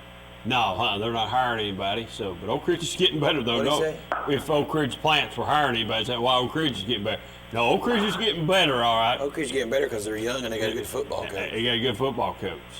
That's why. David, you reckon that guy's supposed to check on why Anderson County don't play Campbell County? You reckon he won't win on the Well, he said he calls back 5 minutes, and he's not called back yet. So maybe he's having some phone trouble or something. I don't know. Or he don't like his answer. Or he don't like his answer, and he don't want to give it to me. So I don't know. We'll find out. We'll keep asking. Or he went to sleep on you. That might be him right here calling right now. I've not heard Anderson County's side of that story. Hey, listen, why do they get to play a Chattanooga team? That's where they're zoned to play in their region. region. They're zoned to play in their region. They're legit on that part. Caller, if you look at their region, when Seymour and Carter and Fulton and Gibbs all dropped out of 4A football and moved up to 5A, that left Anderson County sitting there with either having to go to Sullivan South, Sullivan North, Greenville, Elizabethton, and Granger, or shipping them down to East Hamilton and Tyner and Hickson, Chattanooga Howard and Eastridge and all those schools. Them sweet schools So down that's there. exactly that's exactly why Fulton moved up after Seymour, Carter, Gibbs, and those schools bounced to 5A. Fulton had to move up because financially they couldn't afford to go one way or the other because of the crowds those schools bring. But Anderson County, they get great home crowds, big support. If you've went to their football field, their fence looks like a NASCAR. It's got so many sponsorships on it. So they're financially able to do it. So yeah, they're just playing the hand they're dealt there. They're going down there and playing Chattanooga teams. That's just like marrying your sister. What'd he say? He said like marrying your sister going down there and playing Chattanooga team. Well, that's just the hand they were dealt because of geographics with everybody bailing. See, what's funny was everybody bailed not to have to play Fulton. And what they didn't realize, Fulton's not they're not real good right now. All right. All right. Appreciate it. Have a good. All right, thank you, man. Good calling you on there. Yeah, does Anderson County play Elizabethan? Yeah, they'll play in the playoffs. They'll play them if they make it that far. If they both make it that far, They will play each other in the quarterfinals. Quarterfinals. Okay, what's the record? What's the South Young? Are they 7-2 or what? Who's that? South Young. South Doyle? South Doyle? Yeah, South Doyle. I don't know what their record I is. think Anderson County beat them. And Seymour beat them. Yeah, probably 7-2. 7-2. 7-2, I think that's right. I believe Powell will go all the way. They might. They're undefeated right now. They're 9 and they're setting the big 9-0. They might play Oak Ridge again. I believe they'll play. I believe Powell will beat Oak Ridge. Yeah, we'll see. They might get a shot out of here before long. Couple weeks. Okay. Thank you, bud. Yeah. All right, we're waiting on that one caller to call back. He said he'd call back just in about 5 minutes, and that's been 15 minutes ago. So I guess he's not calling back to give us that answer. So we'll. He don't have an answer. He didn't like it. Yeah, one of the two, but don't really matter. But I just was asking. You know, I think it would be really cool if Anderson County and Clinton and Oak Ridge would sort of do the same thing that the Roane County schools do. What's that? I would like to see Clinton play Anderson County and Oak Ridge every year. I'd like to see Oak Ridge play Anderson County and Clinton, and Anderson County. You know, I think those two teams. Well, Clinton is the only one that does that right Clinton's now. the only one that does that. Right. But now back, 5, 6, 7, 8 years ago, that Oak Ridge Anderson County game was a good football game. They both sort of beat each other there some. But I think it'd be nice if be some good gates. That'd be great gates. I think it'd be just a good touch. I mean, heck, you got two teams playing each other, in Anderson County, Oak Ridge, and good storied programs. Both of them usually make the playoffs, make good runs. Both of them have winning seasons every year. Those two schools would benefit from playing each other, I would think. Oh, yeah, I would think so too. More so than Anderson County playing Clinton or Oak Ridge playing Clinton. But I wish they'd all play each other. I think it'd make for exciting football and a good gate. And both of them play in regions where Oak Ridge went to Mount Juliet. At all places. There's a have-to case too. And Anderson County this year, they've played Jefferson County, South Doyle and Powell, and Clinton. That was their out of the region games. Oak Ridge, they're not going to drop that DB game. But, outside of that, they've played, Farragut and Mount Juliet. But, you wish Anderson County and Oak Ridge could figure that out where they'd maybe play each other. I think they tried to this year and just couldn't get it worked out. That's what everybody says. I don't know if that's true or not. So. Yeah, it'd be nice if they could. Great caller, you on the air. Dave Quinter, Jasper Young. WISH. Hey, Jasper, what's going on, bud? Not much. I just want to say it's great to be a Dragon tonight. Those boys hung in there. Defense and offense played great on both sides of the ball. And I tell you what, those seniors deserve that tonight. Yeah, they said they're going to have a parade for him next Friday night before the game for winning tonight. Yeah. Yes, sir, they are. All right, well, that's good. I'm glad Clinton won. I mean, I listened to everybody pick that game, and I don't think there was anybody picked Clinton to win that game tonight. I don't even know that I'd have picked it if I'd have been asked. I don't know that I'd have picked Clinton to win tonight. But the guru guy that puts all the stats and numbers together, I can't remember what it goes by. Will Warren, there you go. He had Clinton getting beat tonight by Campbell County. So I don't know. I'm glad they won. It's really important for them. They need to win next week too. They can knock Carnes out of the playoffs. Possibly. The young man that had the shoulder injury out of town for a couple weeks or whatever story was, did he play tonight? I don't know if Cooper played tonight or not. I have no idea. Hey Jasper, did a guy almost make a field goal at halftime tonight? Yes, he did. Matter of fact, it hit the bottom of the bar. If it would have just got one little bounce inch over the bar, that guy would have been $1,000 richer, right? That's Tommy Murphy. Well, I heard. I was listening to Jim Harris there a little bit, and I heard him talk about it. Said it was pretty close. So that's why I asked you, because he said you was down on the field. Yes, sir. Yes, sir, I was. I was kind of hoping that the guy was going to take some of that money from Ron Meredith. So. I heard that. Well, it'd been good for Ron, but I had paid it out. Let me ask you a question before you get off here. Does Tennessee win tomorrow? Tennessee does win tomorrow. I think that the fans, just kind of like what Clinton's faithful was tonight, I think that you'll see the following there, and I think that the fans are going to make the difference tomorrow in this game. I think they're going to be rowdy. They want it just as bad as the players do. All right, buddy. We'll see. Go Walls. All right. See you, buddy. Appreciate you. Thanks, right. Dave. See you. Bye-bye. Before you take this next call, I am amazed by how strong the orange Kool-Aid is for a team who got beat. What did they get beat? 30? They get beat 30 points? Who are you talking about? Tennessee. 35 to. What was I don't remember what the score was last week. Anyway, 35 to something. They got 35-15, 35-12, 35 something.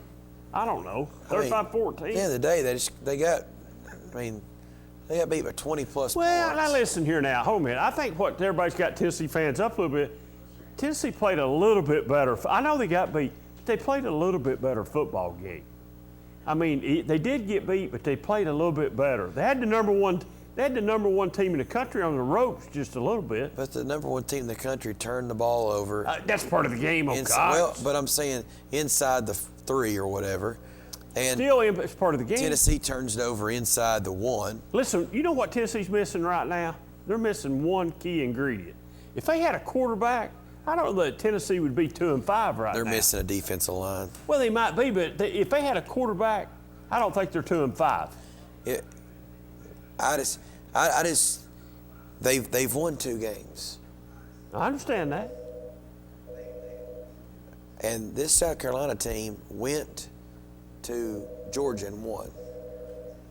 Yeah, I'll buy that. And Tennessee's playing a kid who probably might not start at Tennessee Tech. I don't know if Tennessee has a chance to win tomorrow or not. I don't think they have a chance to win with him as quarterback. I'm just telling you. I mean, the Kool-Aid is rich. It always is, buddy. It always is. Go ahead, call you on there. Hey. We won tonight. Wow. Congratulations, Anthony. I'm glad you won. Thank you. Glad you won. It's been a long time coming, hasn't it? Yeah. Well, it'll make practice next week a whole lot better. Yeah, and I hope we still make it, the playoffs. Well, I don't know about that, but I know. Just need to win. So, but I'm glad the Dragons won tonight. Thank you. All right, buddy. All right. See you. Bye. Go ahead, caller, you're on there. Yeah, how you doing?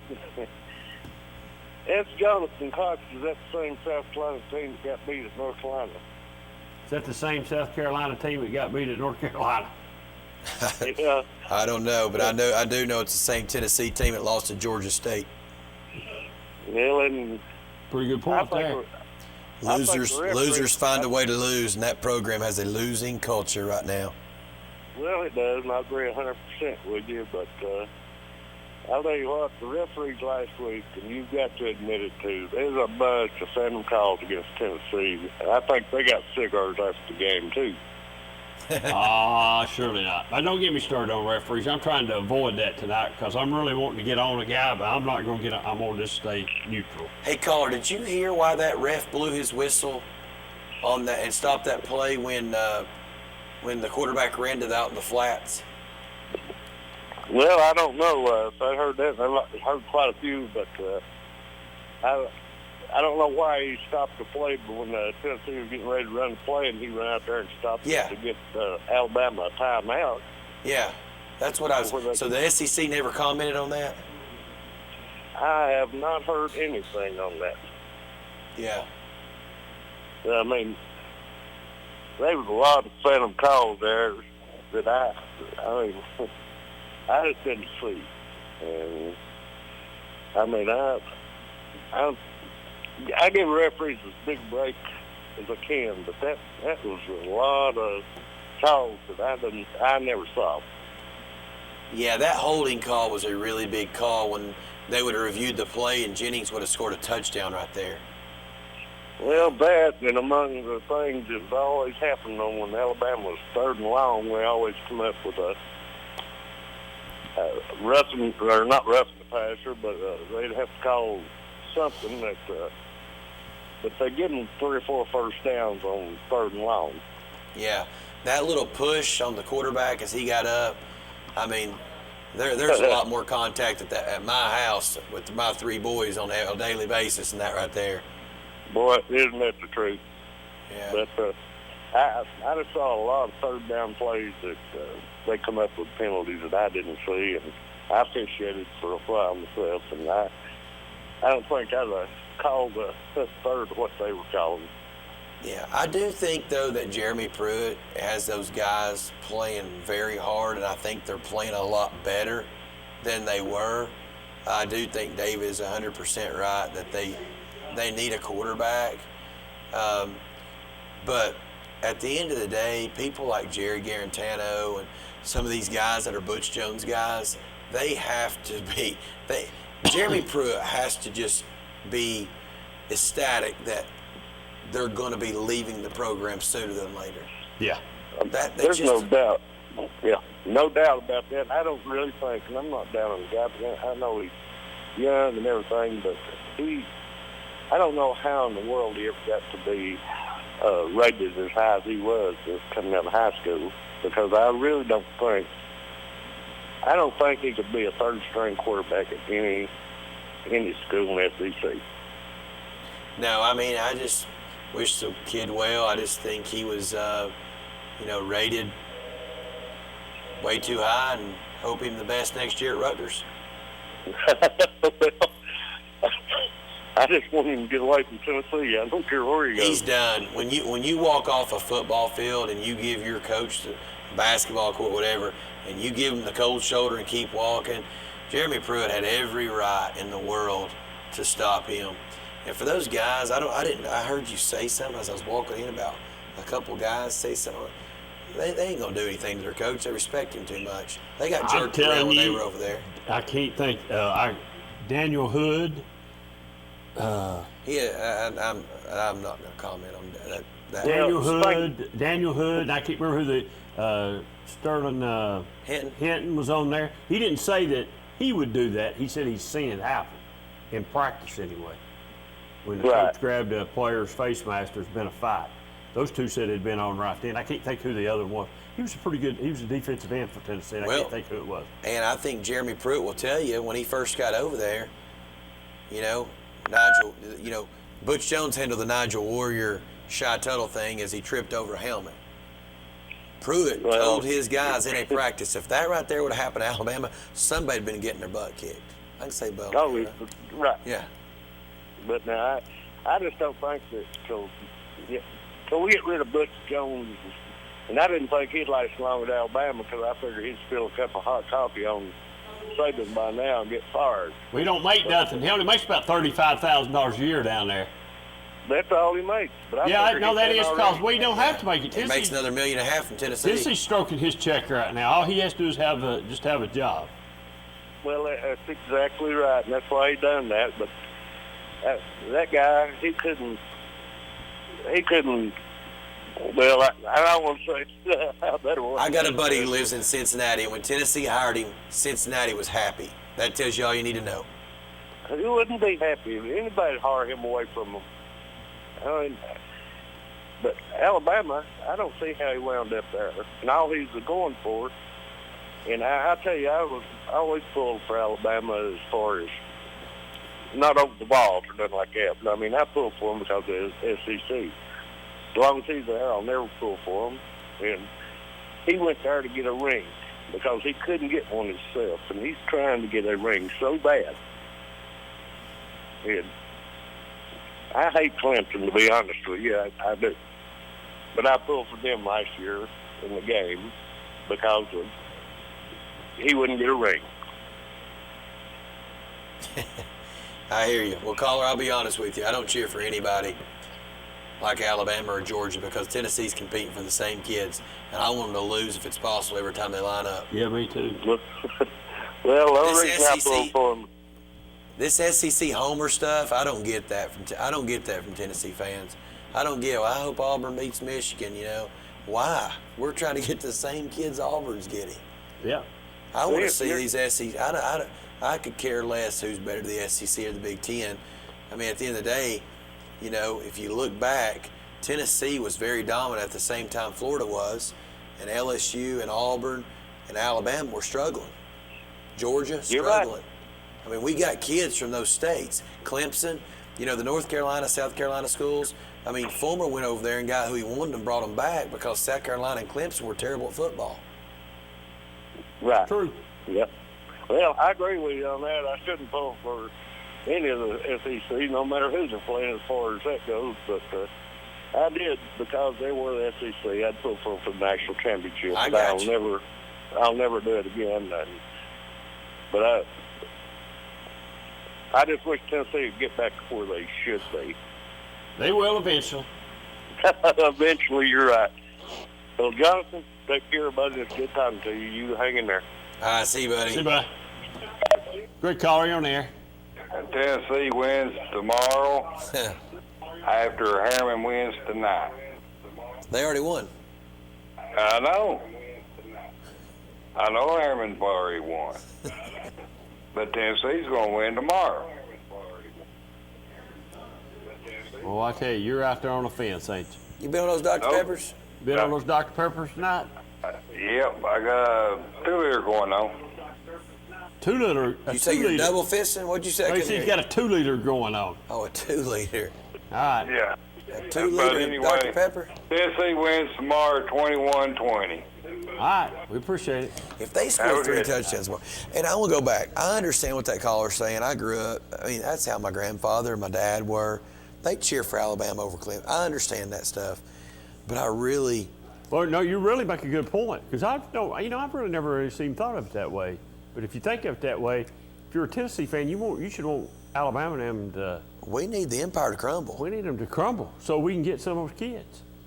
We would even benefit from Dabo taking the place of Saban, and South Carolina just continue to let Muschamp run that in the ground and be able to get some of those kids from that area over there.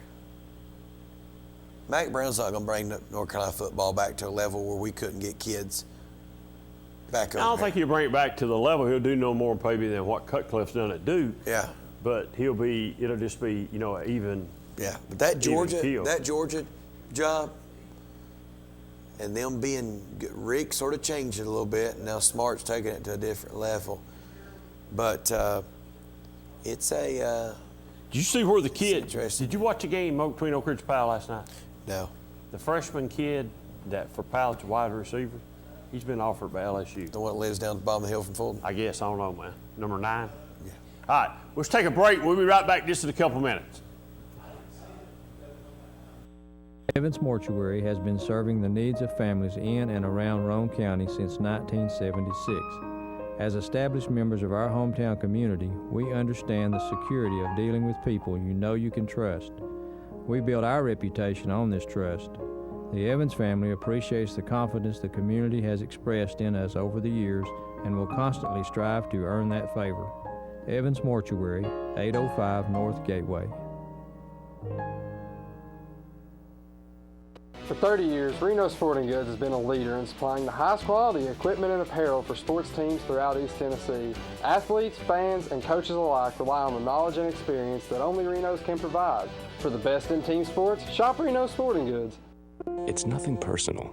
It's just business. Hello? That's how some people do things. Right away. To us, everything we do is personal. Because anyone can answer the call. It's who shows up that matters most. That's the quality of your independent agent and the company that stands behind them. Griffin Insurance is your local independent auto owners insurance agency.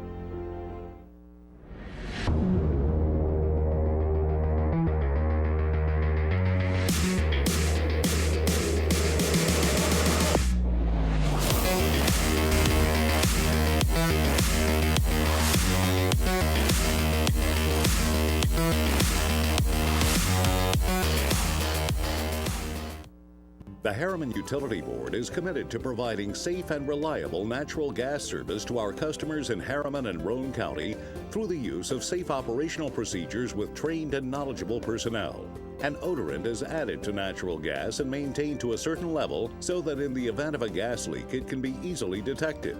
If you smell or suspect a natural gas leak, please call the Harriman Utility Board at 882-3242.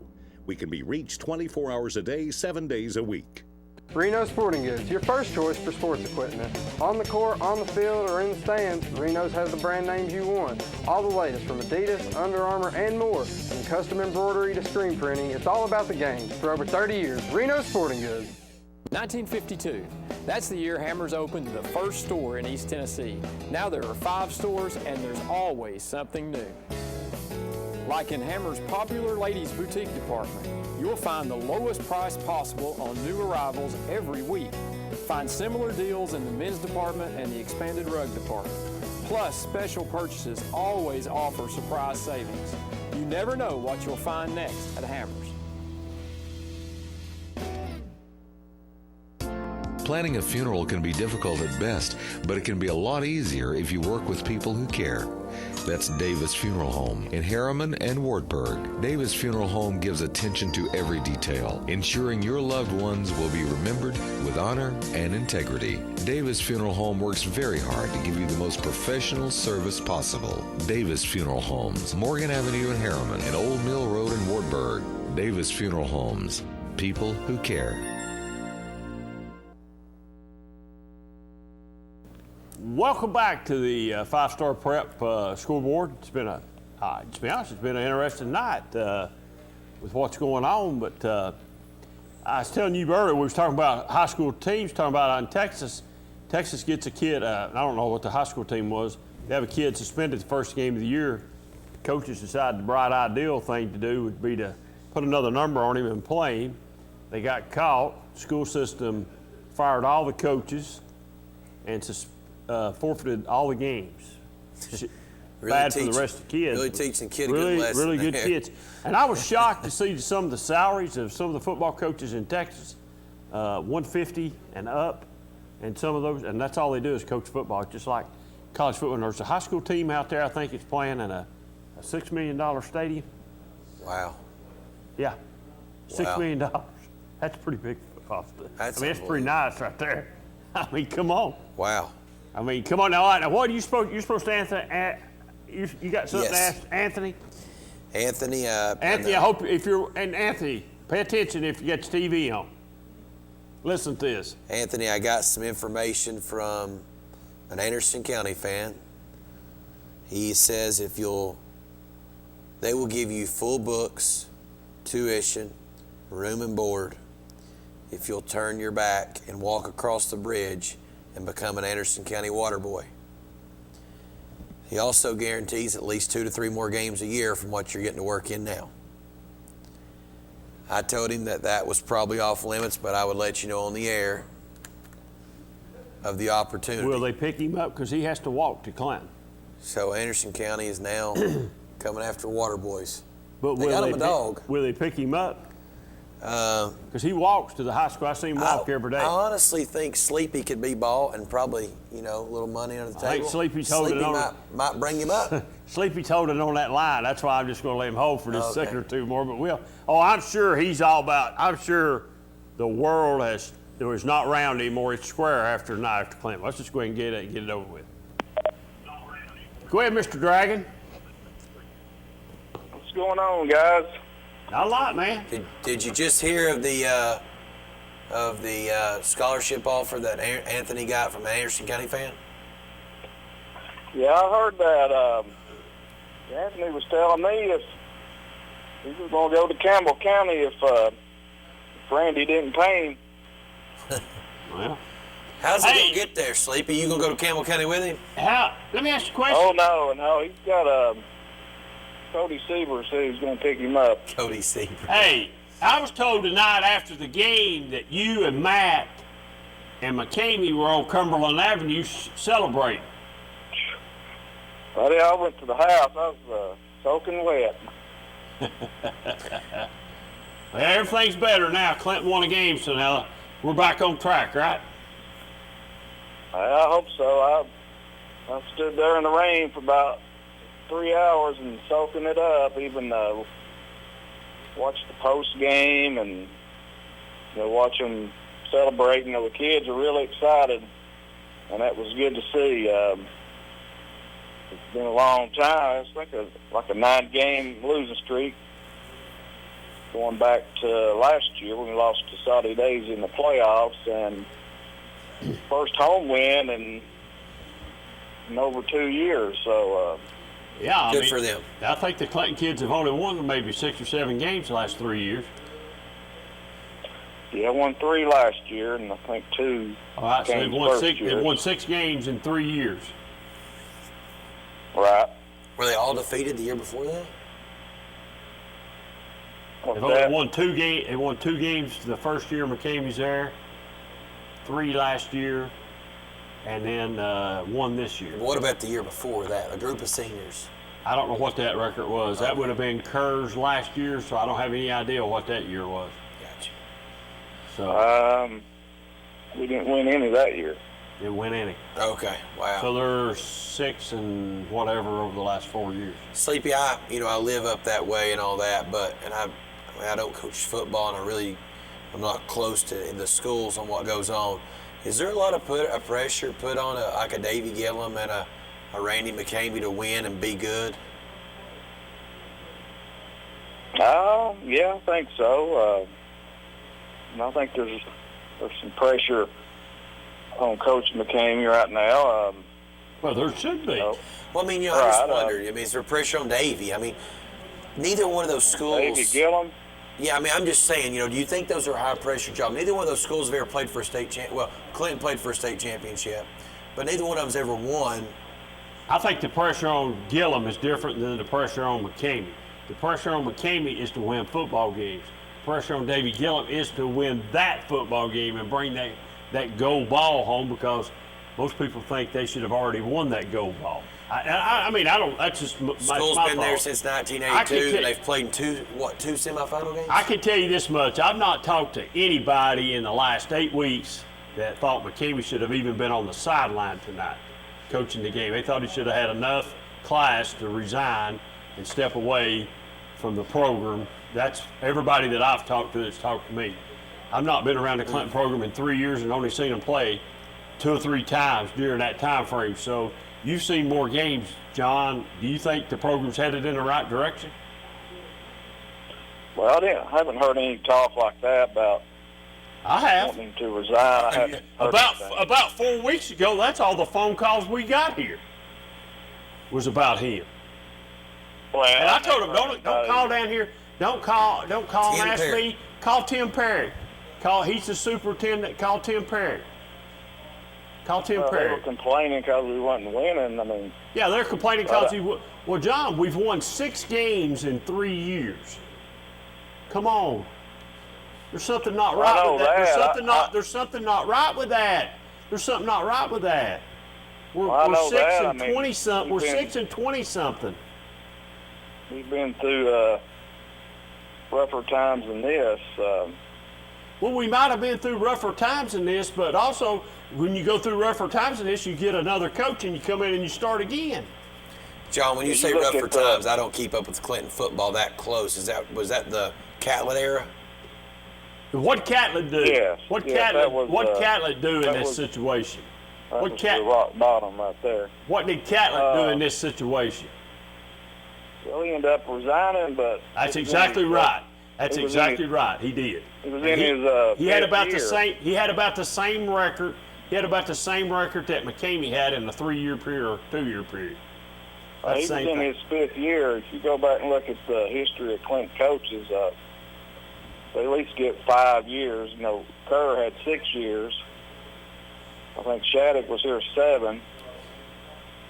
Well, Shattuck won. Catlett was there. Catlett was there 5 years. Catlett was there 5 years. He resigned during his 5th year. Okay. Yep. I couldn't remember. Well, I just tell you, I know what I mean. I know what I've heard and what people has asked me about it, and I try to stay neutral on it. I really do. And I just tell them, there's no use asking me. I don't do the hiring and I don't do the firing. Call Tim Parrott. He's the one that does it. It's ultimately his decision, and he'll be the one pull it when it happens. But you know, all you got to do is look at. They're not making enough money to pay probably for the people that worked the game tonight. And it was bad weather, but the last game they played there wasn't nobody there. And there probably won't be nobody there next week because Carnes is coming to town. You got 2 teams coming in that's won 1 ball game apiece. There was a pretty good crowd there tonight considering the weather. Well, maybe there was. Jim Harris didn't think there was. So, I mean, I'm just telling you what the radio guy said. Listen, I want Clinton to win more than anybody.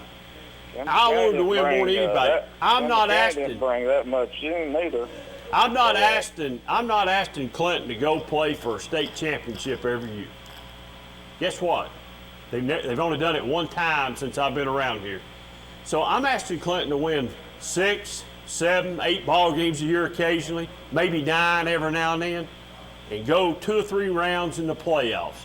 Most people in Clinton would take that, and they would be pretty happy. Yeah. That would be a successful season, because that's about what happens to most high school football teams.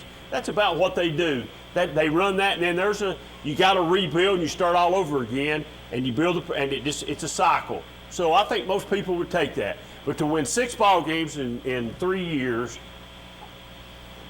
that's all I got to say. But I ain't gonna say nothing else. What everybody wants to win. You know, like you say, Clinton was picked to win 4 games this year, I believe. Coming in, that's what I had them win. You know, I told you this early in the year. I had a good friend of mine. He sat right here beside me many weeks, and I was always that Clinton guy. And he finally told me about picking Clinton and Oak Ridge. He said, "Man, quit picking with your heart, pick with your brain." He said, "You let your heart interfere with what your brain's telling you, and your brain's right, and your heart's wrong. You know, that's just the way it is." So that's right. You got to look at this logically. There is something wrong with the Clinton football program. I don't know what it is. I wish I did. I'd go tell McCamey if I knew, or I'd go tell anybody that'd listen. But we got a problem, and I'd like to know what it is. That's what a bunch of callers have asked. What's the problem? Is it coaches? Is it the kids? Is we don't have enough kids? What? I don't think it's the kids. I think there's some good athletes out there. But there's some young athletes out there too. They won tonight and should have won CAK and Halls. But John, they don't have should have on it. They got W's and L's, buddy, and tie. They ain't even no ties no more. There's no should have wins on the schedule. I ain't seen a should have win get included in anything now. Come on, there ain't no should have, could have, would have. Should have made turnovers and lost those games. But they made a bunch of turnovers. I'm not trying to defend Clinton or anything. I'm just, Oh, yeah, you are too, because now we're going to count should have wins. So now we've got some should have wins along with wins and losses. Come on. There's something wrong, man. There's something going on. It ain't, it don't matter to me. I'm not down there. I mean, you see it what I see, No, I don't see it. I don't go around. I'm not around the program. I mean, for the last 8 or 9 years, I've watched people like Rockwood, Kingston, Harriman, Coalfield, Oliver Springs, people like that play football, and occasionally a game at Clinton, and occasionally a game at Anderson County. So I've watched all those others. I've not really been connected in the Clinton program and know what's going on. I thought McCamey was the right answer for the Clinton program when they hired him back. I thought he could maybe possibly turn the program around. So I don't know. I don't know if he can. I mean, he's 3 years into this thing. I guess you give him another year and see if I don't think it can get any worse. I don't think, maybe. I don't know. Well, yeah, I mean, I agree with you. I think, he'll probably get another year or two, maybe. That's the history of Clinton, Who knows? I don't know.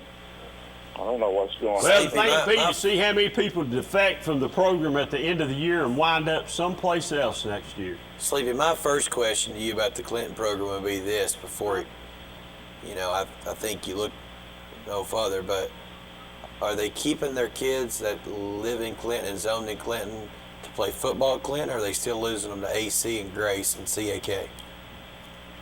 No, we're not losing any kids. I mean, there might be one. I know. You don't have to name any names. I'm just asking. Have they closed the borders down? That's all I know. I think we're keeping all our kids here. Have been for the last, pretty much all the kids since Randy's been here anyway. I can name 2 starters at AC right now that should be playing at Clinton. I'm not going to. I'm not going to name, but I could. There's 2 starters. I know of 2 as well. Well, you can go. You get your choice. Leave middle school. That's true. No, you're right. We're but here's where I'm going with that. Central was a really bad football team for about a 5-year stretch. AE got really bad. West got really bad. Fulton benefited from those teams being bad. Rosser's winning at Central. Brown's winning at West. Jeff Phillips has AE back in the right direction. You start closing down those areas where kids don't leave you and drive across the bridge. That's the first start.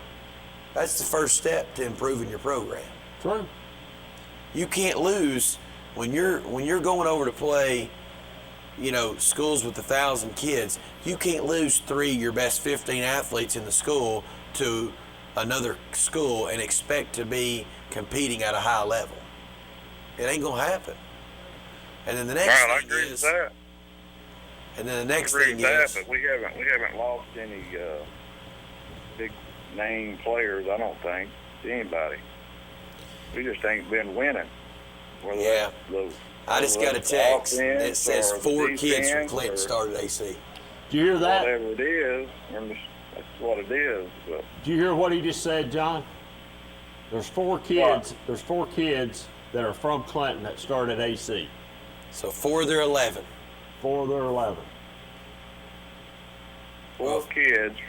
Who are they? Well, we're not naming names. Don't name names. Yeah, not on the air. If you're sitting thinking, after you hang up, you'll think of a couple of them, and you'll know who we're talking Well, about. I know, yeah.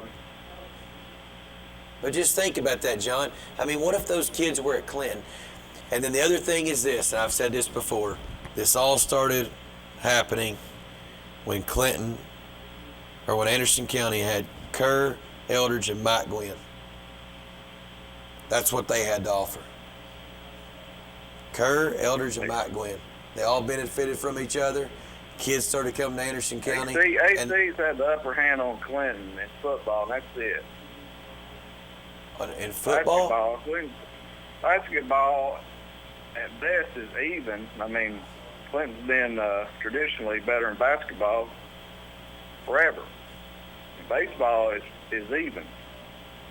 Anderson County's played in the state tournament 4 out of 5 years in a row. Year, but Clinton did the last year. But as far as basketball, Dragons went to the region, and AC went the year before that. But Sleepy, in baseball, they played in the state tournament 4 straight years in a row. When's the last time Clinton baseball played for a state tournament? That was Back in the double A. 70s. What's that? That was double A, wasn't it? I mean, but the kids don't care how many A's are behind their number. Not Gwen didn't win no state at AC. He won his state at 54. No, but I said when he was there, they went to the state 4 straight years. Same thing with Eldridge. He didn't win a state at AC. He won at Maryville. No, but they changed the culture of Anderson County sports. If you go back and look. Good for them. I mean, Clinton's culture is good. Other than football right now, we're winning. I mean, pretty much. The baseball's slid back a little bit, but. Okay, I'm not going to make you mad. I'm not going to make you mad. But when's the last time Clinton basketball has won a region basketball game? When's the last time AC went to the region in baseball? Went to the region in baseball? Yeah. I don't have any idea. I don't keep up with it. They haven't done anything since Gwen left. That's what Downs didn't take them to the region. That's what Ben Downs took them to the state tournament. Not Bill Downs. Ben Downs didn't take AC baseball to the state Ben Downs took AC baseball to the state tournament. He lived with me the year he did it. What year was that? That was in 2008. Well, it's been 11 years ago. But that's what I'm telling you. Back then, the culture changed. Okay, John, let me ask you that. Hey, John, let's ask this question. Taylor took Clinton in 2005. John. Well, that's just 3 years difference. So, John, when's the last time Clinton baseball was in the state? State tournament. You got to go back to when Wayne Severs and them played. That's right. You know when that was? 1974. I played on that baseball team. Right. But I was a sophomore. Here's my point. We had a good team in '97. Casey Taylor. And yeah, they had a good. Brennan Jones, Travis Rosedale. They did. I don't know if they went. I don't know if they went to. We went to the. As furthest we got that year in '74 was a sub-state. Clinton baseball team's not really been very well since Alvin Taylor left and Casey left. The baseball team has not been very good. That's just being honest. I mean, come on. It's being honest. The only team that had that last year that had a winning record at Clinton, the only athletic team that had a winning record at Clinton last year was Clinton girls basketball. Clinton finished a couple years in the district tournament, runner-up in baseball. Talking last year, the only Clinton team was there. They were one win away from going. The only Clinton team, straight years. The only Clinton team that had a win record last year at Clinton High School was the Clinton girls basketball. And 4 or 5 years ago, it might have been one. Yeah, well, that's the truth, John. Check it out, man, and you can let me know later on or call me out on your Wednesday night show. I don't think the girls had a winning record last year. No, boys did, not the girls. Yeah, I was told it was a girl. What about your Fulton Falcons there, Jonathan? Y'all going to make the playoffs or what? You going to beat Oak Ridge? I don't think they can beat Oak Ridge. I think all the Fulton fans are going to be cheering for the Dragons to beat Carnes. Exactly. So, yeah, I mean, your lives in Dragons play in Dragons hands, so hopefully a win for y'all guys. Yeah, I think if you all I think the only way Fulton makes the playoff. But you know, John, I'll go back to what I said earlier. I mean, at the end of the day, when you're Rob Black, yeah, you want to make the playoffs for your kids, but when you've won state championship over there, it's not about making the playoffs. If it was about making the playoffs, they wouldn't have went to 5A. You know, you're trying to win state championships. Exactly, right. Yeah, and now it's got to the point this year that it's a struggle. Their starting quarterback dislocated his ankle tonight, and he's going to have surgery at some point later this coming week. I think he's going to KOC's clinic tomorrow, so it's yeah, I hate to hear that. He's a good athlete. He's a good basketball player. Yeah, real good basketball player. Yeah. But Clinton's culture, you know, you talk about Clinton culture. I mean, it's did a 180 since Kerr left, and I ain't got nothing against Josh Curry. He's a great guy. He's always good to me and everything. But you know, McCamey come in, Coach McCamey, and you know, as far as discipline goes, this did a 180 down there, and are having growing pains this year, had some injuries, and young team lost 18 starters, but playing a tough region too. So.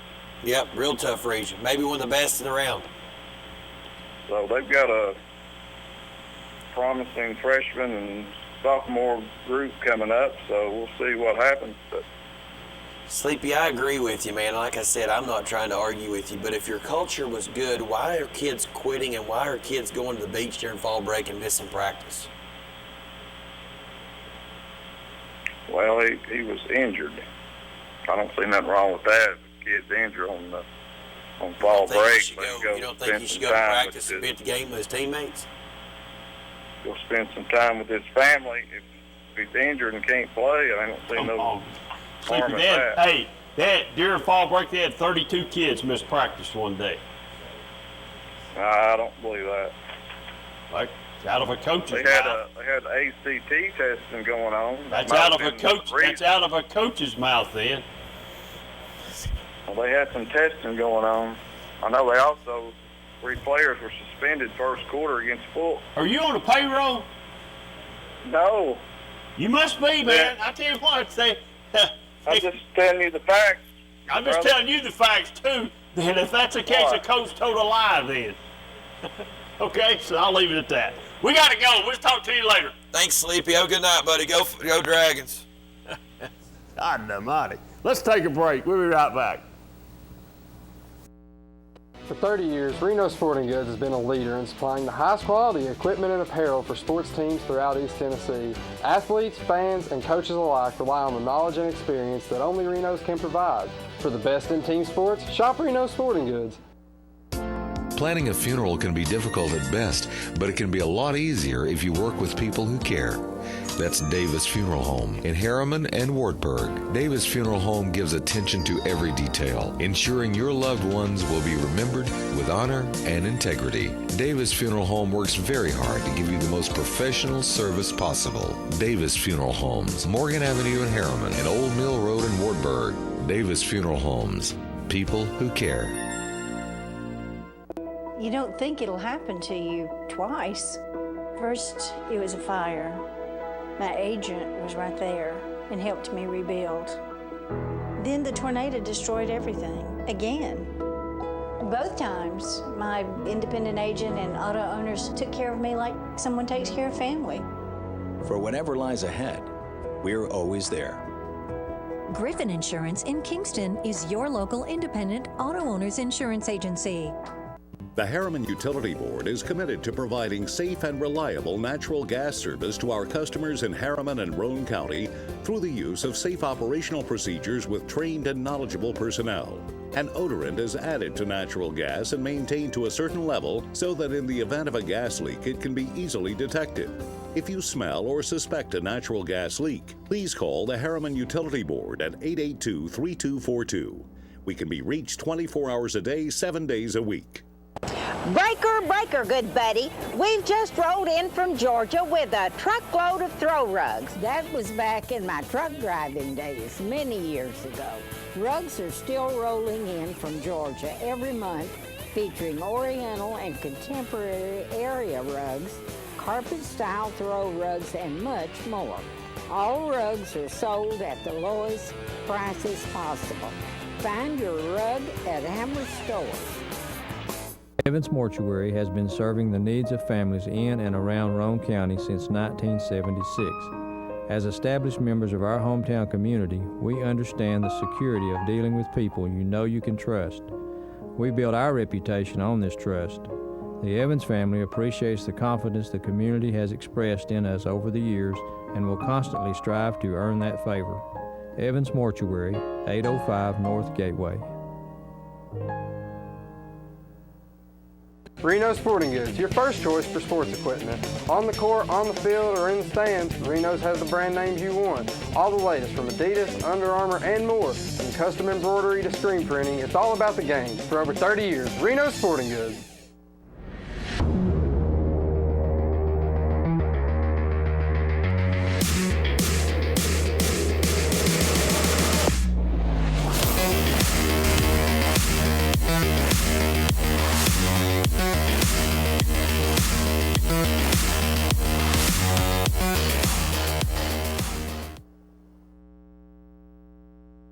Welcome back to the 5-Star Prep Friday Night Scoreboard. And, man, Cox, it's 12:30 almost. Let's talk a little Tennessee football right quick. What do you think the score will be? Man, you've been close the last couple of times. I have. What do you think the score is tomorrow? I think South Carolina wins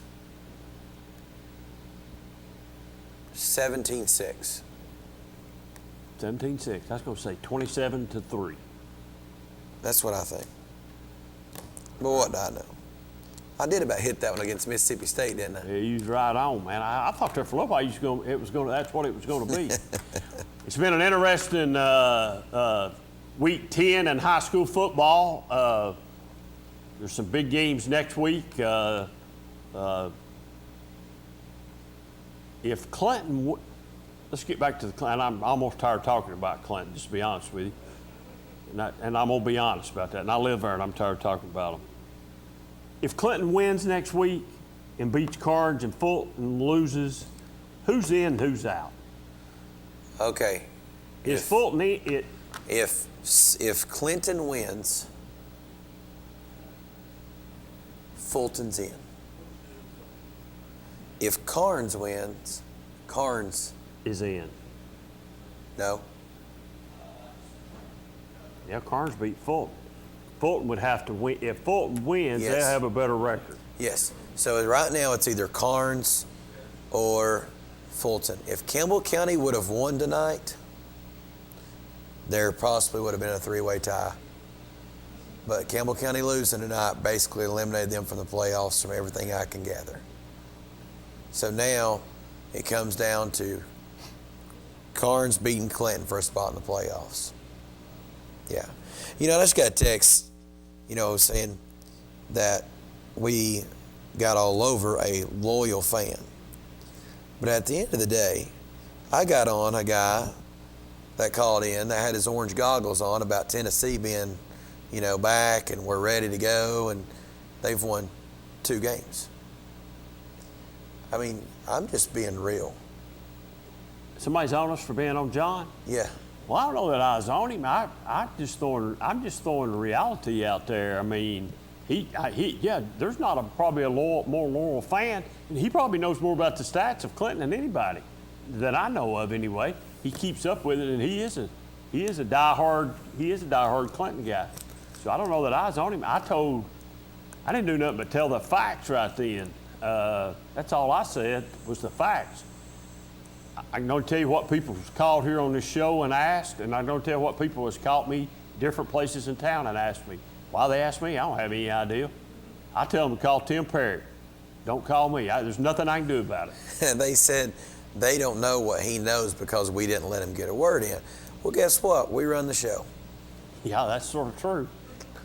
We do run the show and do have the power of the finger to do the cutoff if we want to, but, I don't think But for him to sit there and say the culture, I'd say this to anybody. And this is not all on Coach McCamey. That's the thing. And I've said this 3 weeks ago. Coach McCamey cannot have a great culture when the parents are taking the kids on fall break. No, if you're committed to football, I think you got to be committed to the football, if it's 10 weeks, 12 weeks, or whatever. I mean, and if that person that sent you that text thought I was on him, I said also that I thought McCamey was the right person for the job when they hired him 3 years ago. I just asked now does most of the people in Clinton think that? I can only tell you the people that's talked to me. There's probably other people out here that think different. And yeah, that caller's right. John is a diehard fan. We didn't get on. To get on him would have been not to even let him talk any. And he got to talk a little bit. But you have to understand if you got 32 players missing from practice and you got kids missing games, you got people quitting. I don't know if that's true. I understand that was told to somebody. I don't know if it's true or not. And let's just be frank, folks. I don't care. All right. I don't care. There's nothing on the line for David over there. And everybody's culture, the definition of culture and what a winning culture is different. I guess it's according to where you are and what you're used to. So. Yeah, that doesn't matter to me. Yeah, but I can tell you right now, the culture at Tennessee. Well, and John, it's like, the the kid that started out at quarterback for Clinton at the first of the year is already at AC now today. So there's you another one. Anyway, we're talking Tennessee football if you're calling in. So that's what we like to talk about. What? We're talking Tennessee We football. And that's what I was about to say until you went back to high school. The culture right now in Tennessee is not good. I mean, that BYU game tells you, if you've been around some winning and some losing, that BYU game tells you exactly what you need to know about a losing culture. They found every way in the world to lose that football game. But if you're a diehard fan, listen, if you're a diehard ball fan, you're taking away that we've got better since the start of the year and we played a good football game against Alabama, right? Yeah. Okay. That's great. Good caller, you're on there. Okay, Queener, I didn't forget you. Yeah, 1 hour and something later. Hey, let's let him talk. That way we don't interrupt him for the Go ahead and talk. You got the floor, buddy. Yeah, that's right, Queener. I didn't forget you, but my source didn't call back, see? So I'll have to wait to get you next Friday night. Okay. I ain't going to say you won't let me talk like some other people you're picking on tonight. I'm not picking on anybody, and I've let everybody that's called. Everybody that's called tonight has got to pick. Got to talk. Well, some people don't like the truth now. That's what you got to get over. Well, people get sensitive when it's closer to Veterans Day. You know, I'll be Clinton's coach next year. We'll win at least one. Okay. I'll hold you to that. I'll call you next Friday night, guys. You have a good night. All right, see you, buddy. Ooh, that was lucky. Just him. Now, if you call, you get a chance to talk, but we also get a chance to rebut what you're saying, and the facts are the facts. You can color them ever how you want to color them. The facts are the facts. So. So you think Tennessee loses tomorrow? Yes. Who you got in that Ohio State-Wisconsin game? It's going to be Ohio State. I mean, Wisconsin lays an egg, with Illinois. Come on. I mean, it's Big Ten football. Ohio State. They'll beat Michigan just like they normally do. Did you see where Clemson doesn't play another top 25 team until they get to the playoffs? It's probably why they're not the number one team in the country no more, neither. Ohio State's best team in the country. Wow. Woo-hoo. You don't think LSU is? No. Ohio State's best team in the country.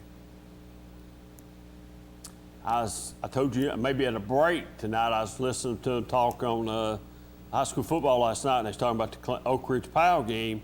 They was talking about the freshman wide receiver from Powell had been offered by 3 D1s, and one of them was LSU. Yeah, that's true. And they said, well, why would you start as a freshman? Just laying the groundwork, just to lay the groundwork. Yeah. So LSU's already popped in as on the groundwork there. Yeah. So, I don't know. I'm interested to see how this whole thing plays out with college football this year. Clemson not really played a good schedule. Alabama, LSU, one of those two teams are going to lose a game. When they lose that game, because they still have a chance to get in the playoffs, because they're both in the top 4. They're both in the top 4. But I honestly think you've got LSU, Alabama, Clemson, and Ohio State. All right, seeing how you had a caller said we didn't let Sleepy talk. A viewer. They scared to call. We didn't let him talk. Let's give Sleepy the opportunity to call us back. And if he won't, and we won't talk, we'll let him talk. So Sleepy, you got about 30 seconds. If you felt like you didn't get a chance to talk tonight, we'll let you call back and talk. You can have the floor. So, clock's ticking. I just had somebody ask me if I was trying to make friends with an Ohio State fan. No, I don't like that guy at all. That's an Ohio State fan. But I will say this, I can't stand Ohio State, but I honestly think they're the best team in college football. I think it's LSU. Do you? Yeah. Georgia screwed up by losing that kid to Ohio State. I think it's LSU. Go Tigers. That's all I got to say. Go Tigers. Go Tigers. Go Tigers. He can't even talk. All right, Sleepy felt like he got to say what he needed to say, and that's what I thought he would probably do anyway. But if he didn't, he still had that opportunity to call back in. We gave him an opportunity if somebody didn't feel like he got an opportunity to talk. So I didn't want nobody to feel like they couldn't talk. So, hey, we'll be back here, finish up the regular season Let's see, our OEB game next week. Yep, there it is right there. Cumberland Gap at Rockwood. I don't know that. Has Channel 12 ever done Cumberland Gap? No. I know we've done Rockwood many times, but not Cumberland Gap. So the OEB game next week is Cumberland Gap at Rockwood. That'll be an interesting game. Pre-game on that thing starts at 7 o'clock. Turn in and listen to those guys. They've done a really good job this year, and they've stepped that program up 100% from what me and Ron Berry used to do it. So they made it's so much, the improvement so much they've already forgot about me and Berry. And it sounds like some people's wanting to forget about me here on this one. So no, I got a text from Sleepy. He said, "Hey man, great calling in. All's good." So he's good. Well, we just Clinton won. He's good. He's good. He's good. We just talked They beat Carnes. They end on a 2-game winning streak. They're ready to go next year. John knows Clinton. You know, it's like it's like David Clary at Oak Ridge. You with me? David Clary knows Oak Ridge football. There's some other people that know other things, but John knows Clinton sports, period. Remember, in fact, I think he does something for basketball. He's like the PA announcer or clock operator or something. He does something, so he's been around it forever. But he's a great guy. But I've given him a hard time all year because him and Matt was down here bragging about, Matt was more than John, about all the turnovers that Clinton had. But I had to remind Matt, well, what about Clinton? All Clinton's turnovers sort of equals itself out. But now John's a good guy. I've known him for a long time. Play ball against him. Wildcats or Falcons next Friday night? I think Joe rolls in over there and gets him a big win. You know what? Let's think about this just 1 second before we go off air.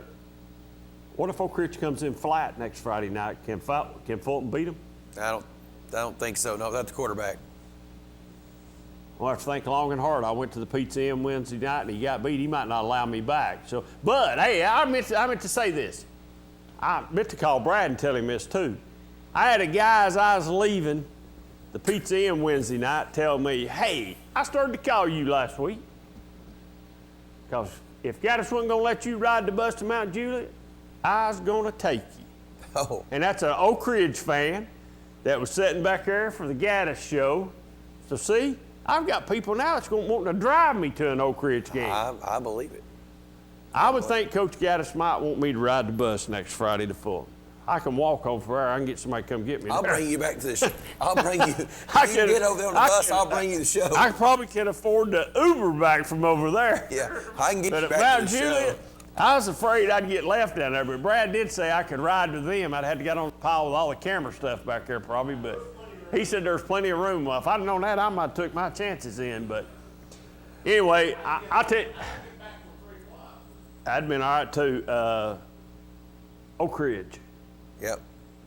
I think Oak Ridge wins. I don't know that it'll be a very exciting game because I think Oak Ridge might go in just a little bit flat because played such a really good ball game against Powell, and to lose that ball game when really, and I think you said this when you was talking to me on the phone, Oak Ridge might have been one first down away from winning that football game. I think Oak Ridge's biggest challenge from here on out, if they can beat Ray County, I think they'll go back to Powell and win. That's big. I think they can go back to Powell and win. I don't know. You've got a Powell program that's not winning a playoff football game in a while. That stuff starts mattering. It ain't a Thursday night game on WVLT. That's true. It's not. In 4 weeks. Loser goes home. So. And I really do, and I really think Oak Ridge is playing better football. I think if you flip the season around on them and let them play right now, they might not have some losses they took early in the year. I don't think like people like Hardin Valley. I don't think Hardin Valley would have got them. DB might have got them, but, some of the games they lost, I don't think they'd have lost. So I agree. I don't know that Oak Ridge don't go to Fulton next Friday night and win. I think they win the game. I think it'll be a closer game than what everybody says. But Oak Ridge, can Fulton stop the run? Fulton did a really good job against the run tonight. That Mattress kid's a really good running back for West. Well, Oak Ridge has got they got a couple good running backs. So they're really going to have to stop them. Yeah. So get out next week and go to a high school football game. It could be somebody playing their last high school football game ever. Not everybody advances on in the playoffs, and not everybody goes on to play college football. But get out and go catch a football game. Then it's playoff times around here, and it's for all the marbles, and it'll be the next 2 or 3 weeks will be really interesting. Anything else, Cox? I'm good. See you next week here on the 5-Star Prep Friday Night Scoreboard. Good night. Good night. For 30 years, Reno Sporting Goods has been a leader in supplying the highest quality equipment and apparel for sports teams throughout East Tennessee. Athletes, fans, and coaches alike rely on the knowledge and experience that only Reno's can provide. For the best in team sports, shop Reno Sporting Goods. Evans Mortuary has been serving the needs of families in and around Roane County since 1976. As established members of our hometown community, we understand the security of dealing with people you know you can trust. We build our reputation on this trust. The Evans family appreciates the confidence the community has expressed in us over the years and will constantly strive to earn that favor. Evans Mortuary, 805 North Gateway. Here is Helen Hammer. Thank you, Mr. Walker. A lot of years have passed since that TV ad. Hammer stores are still offering up-to-the-minute fashions for men and women, famous label outdoor wear and boots, area rugs, and exciting purchases. All at Hammer's famous low price. Race on down!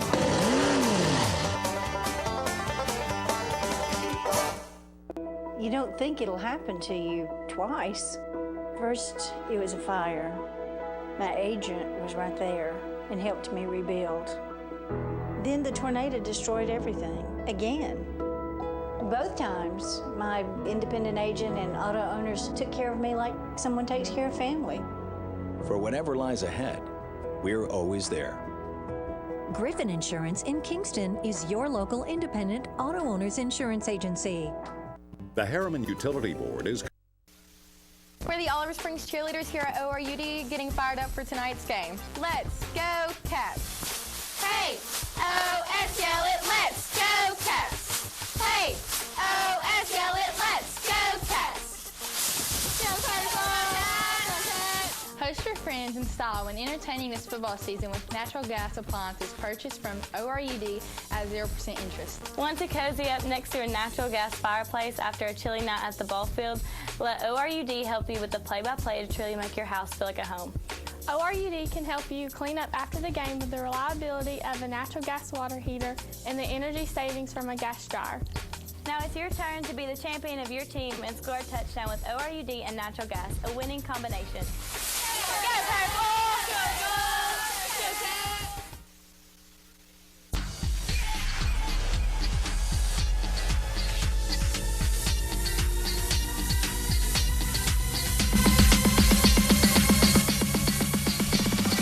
I'm alive.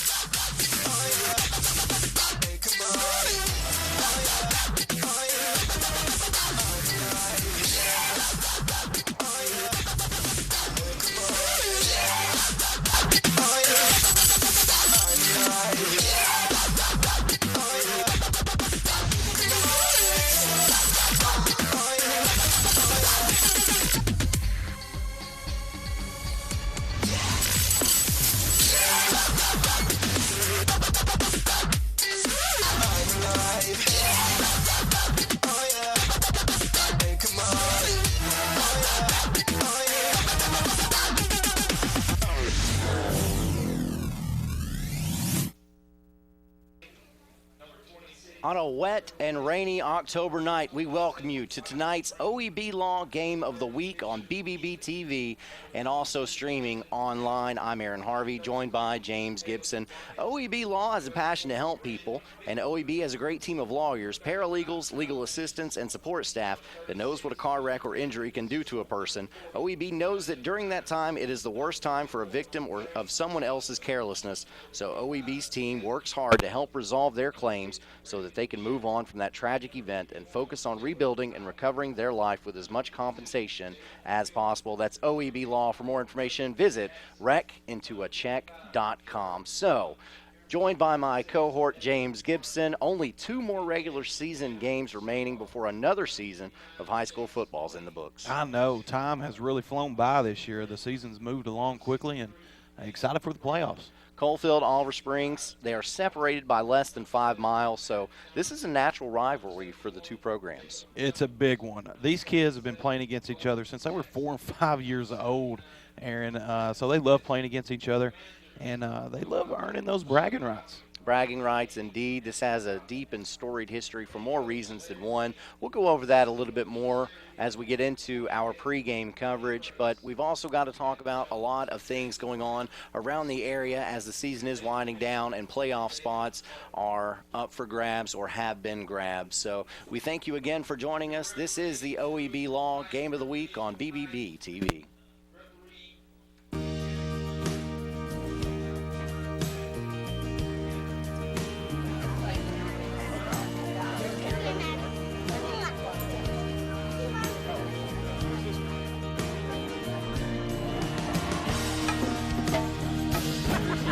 Support community here.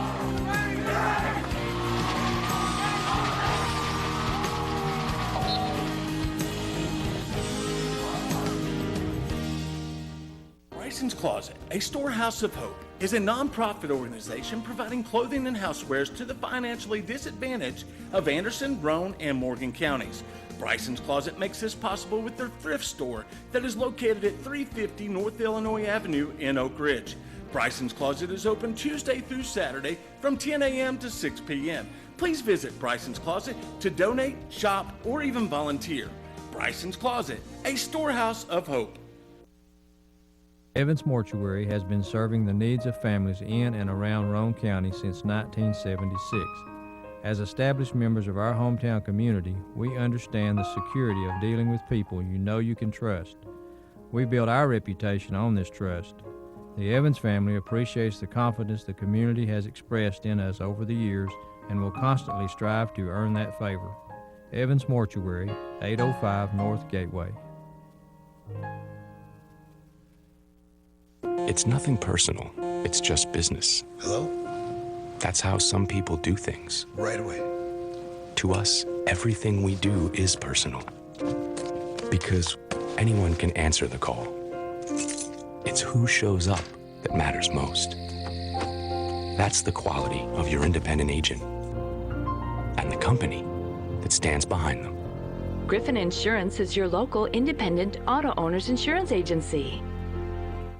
It's truck and SUV season at Ray Varner Ford in Clinton. New 2019 Ford EcoSport, $17,726. New 2020 Ford Explorer XLT, $34,995. Ray Varner Ford in Clinton. Shops online at rayvarnerford.com. It's truck and SUV season at Ray Varner Ford in Clinton. New 2019 Ford Mustang EcoBoost, $23,995. New 2019 F-150 Super Crew, $30,995. Shops online at rayvarnerford.com. I am a Simplicity dealer. This business is my life, my career. If you need a new mower, I'll help you choose the model that will make your property look its very best, and even let you take a test drive. When it does need service, you can rely on my factory service training and genuine parts. Because I don't just sell products, I build relationships. I am a Simplicity dealer. S.L. Bowman & Sons, 524 North Front Street in Rockwood. The Harriman Utility Board is committed to providing safe and reliable natural gas service to our customers in Harriman and Roane County through the use of safe operational procedures with trained and knowledgeable personnel. An odorant is added to natural gas and maintained to a certain level so that in the event of a gas leak it can be easily detected. If you smell or suspect a natural gas leak, please call the Harriman Utility Board at 882-3242. We can be reached 24 hours a day, 7 days a week. Here is Helen Hammer. Thank you, Mr. Walker. A lot of years have passed since that TV ad. Hammer stores are still offering up-to-the-minute fashions for men and women, famous label outdoor wear and boots, area rugs, and exciting purchases. all at Hammer's famous low prices. Race on down!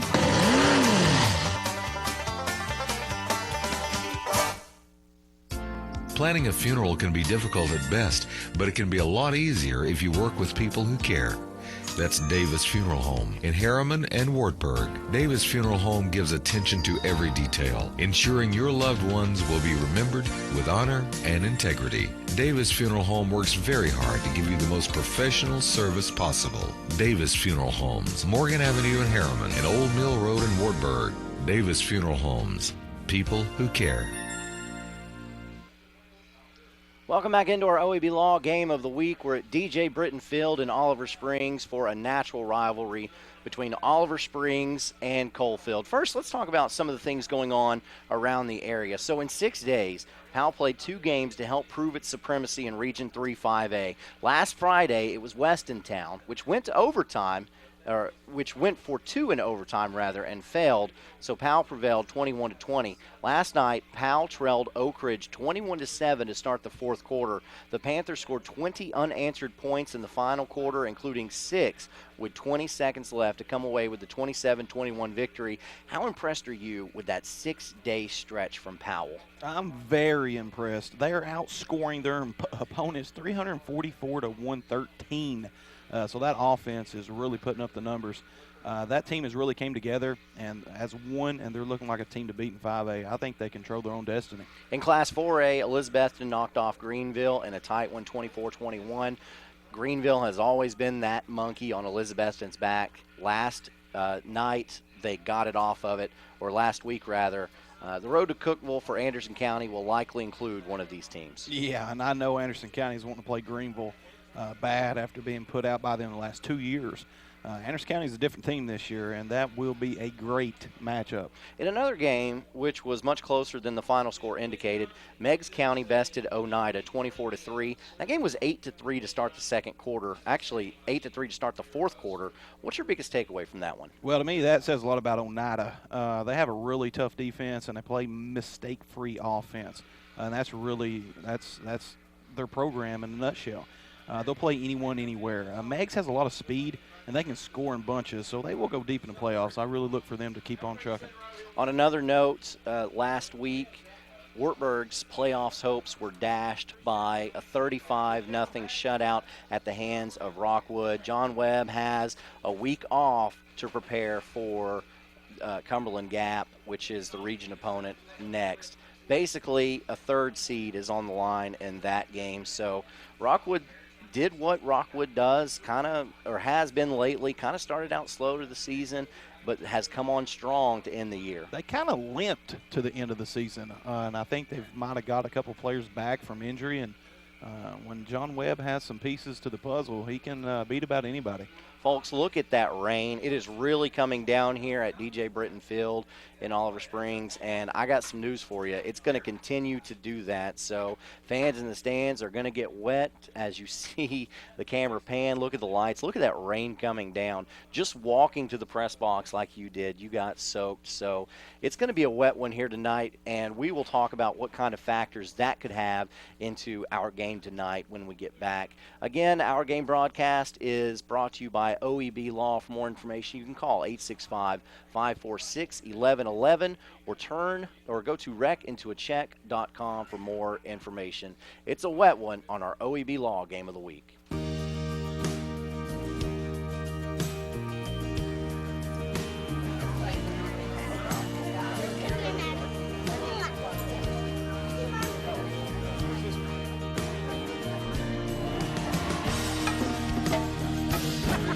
You guys support community here.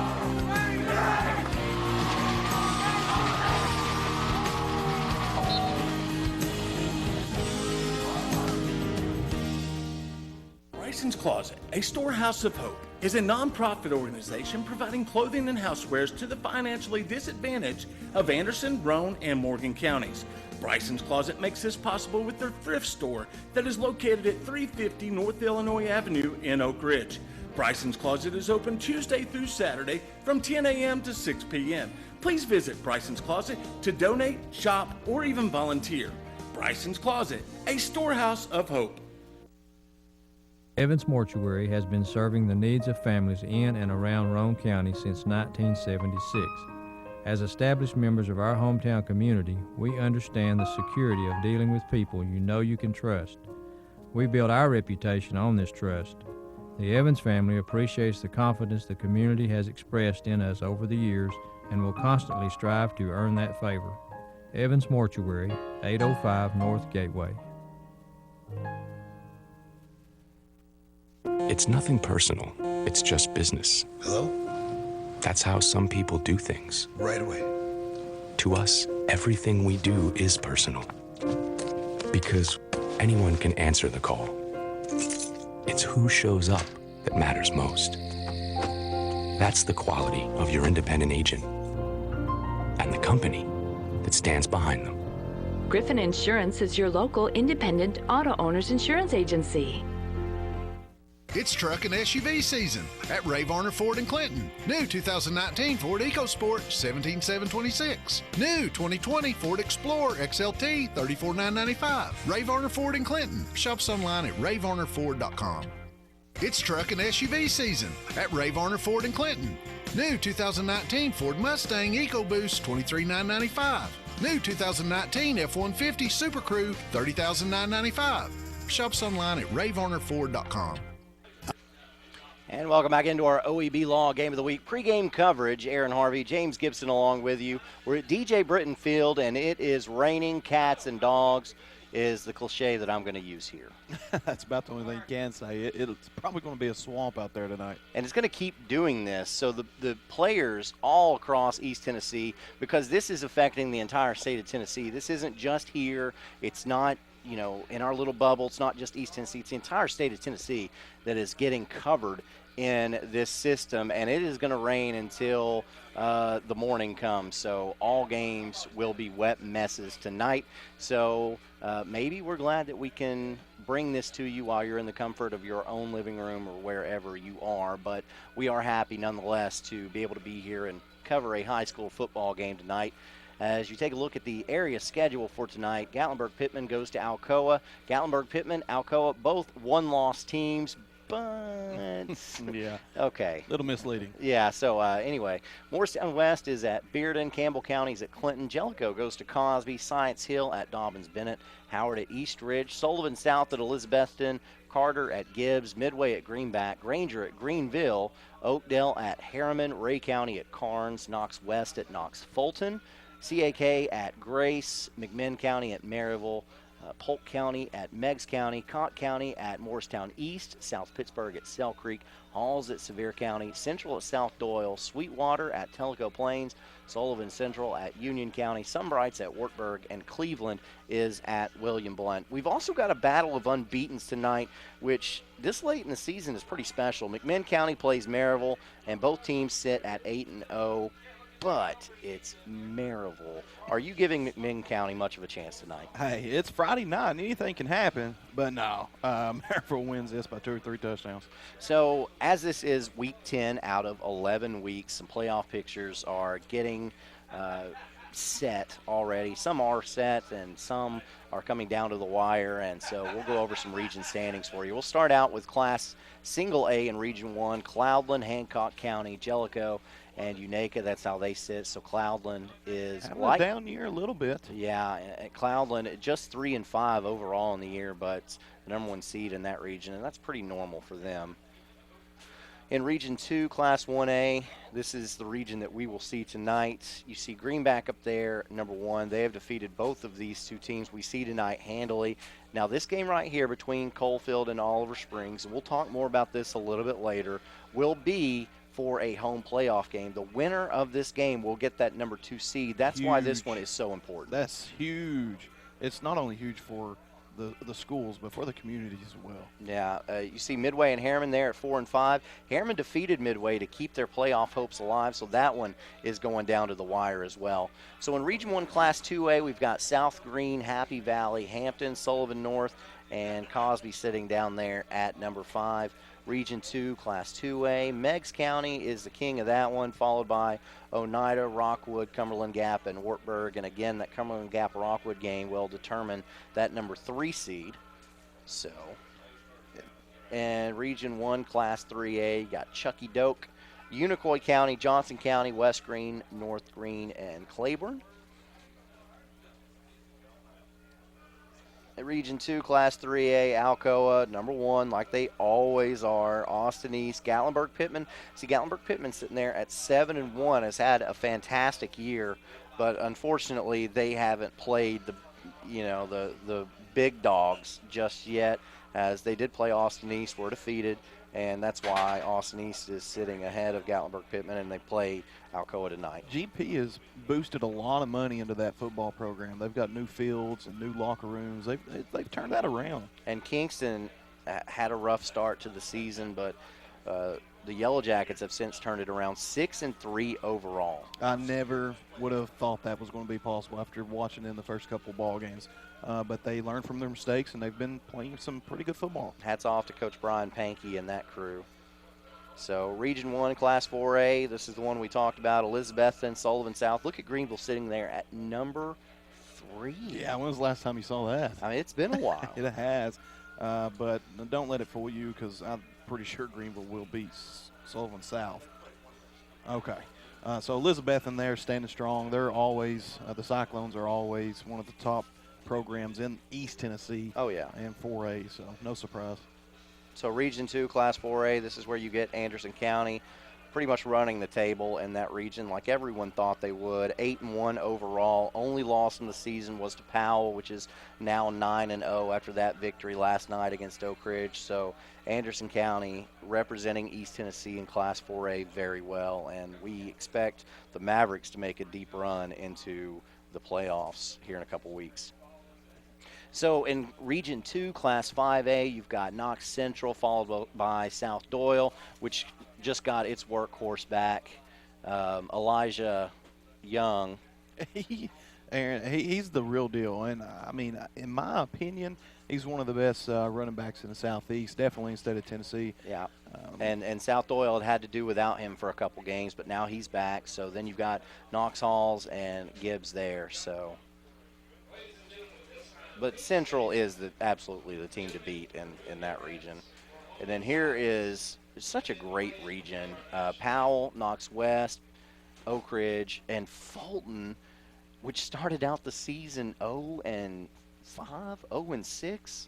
Yeah, but they've won 2 in a row. That's huge for the Fulton program because they're a young bunch. I believe they were returning 2 starters from last year's team. So that's a good run for that Fulton team to learn from their mistakes early in the year. Let's take a moment now to join our national anthem.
And that is the Oak Ridge, that is the Oliver Springs Marching Band performing that wonderful rendition of our national anthem. And you could hear, when we went to the national anthem, you could hear that rain just coming down hard on these metal bleachers. Yeah, it's really raining hard. And on the Oliver Springs sideline, it looks like they've got about an inch of water. So it's wet. It's almost game time here at Oliver Springs at DJ Britton Field, and so we've got a game to preview when we get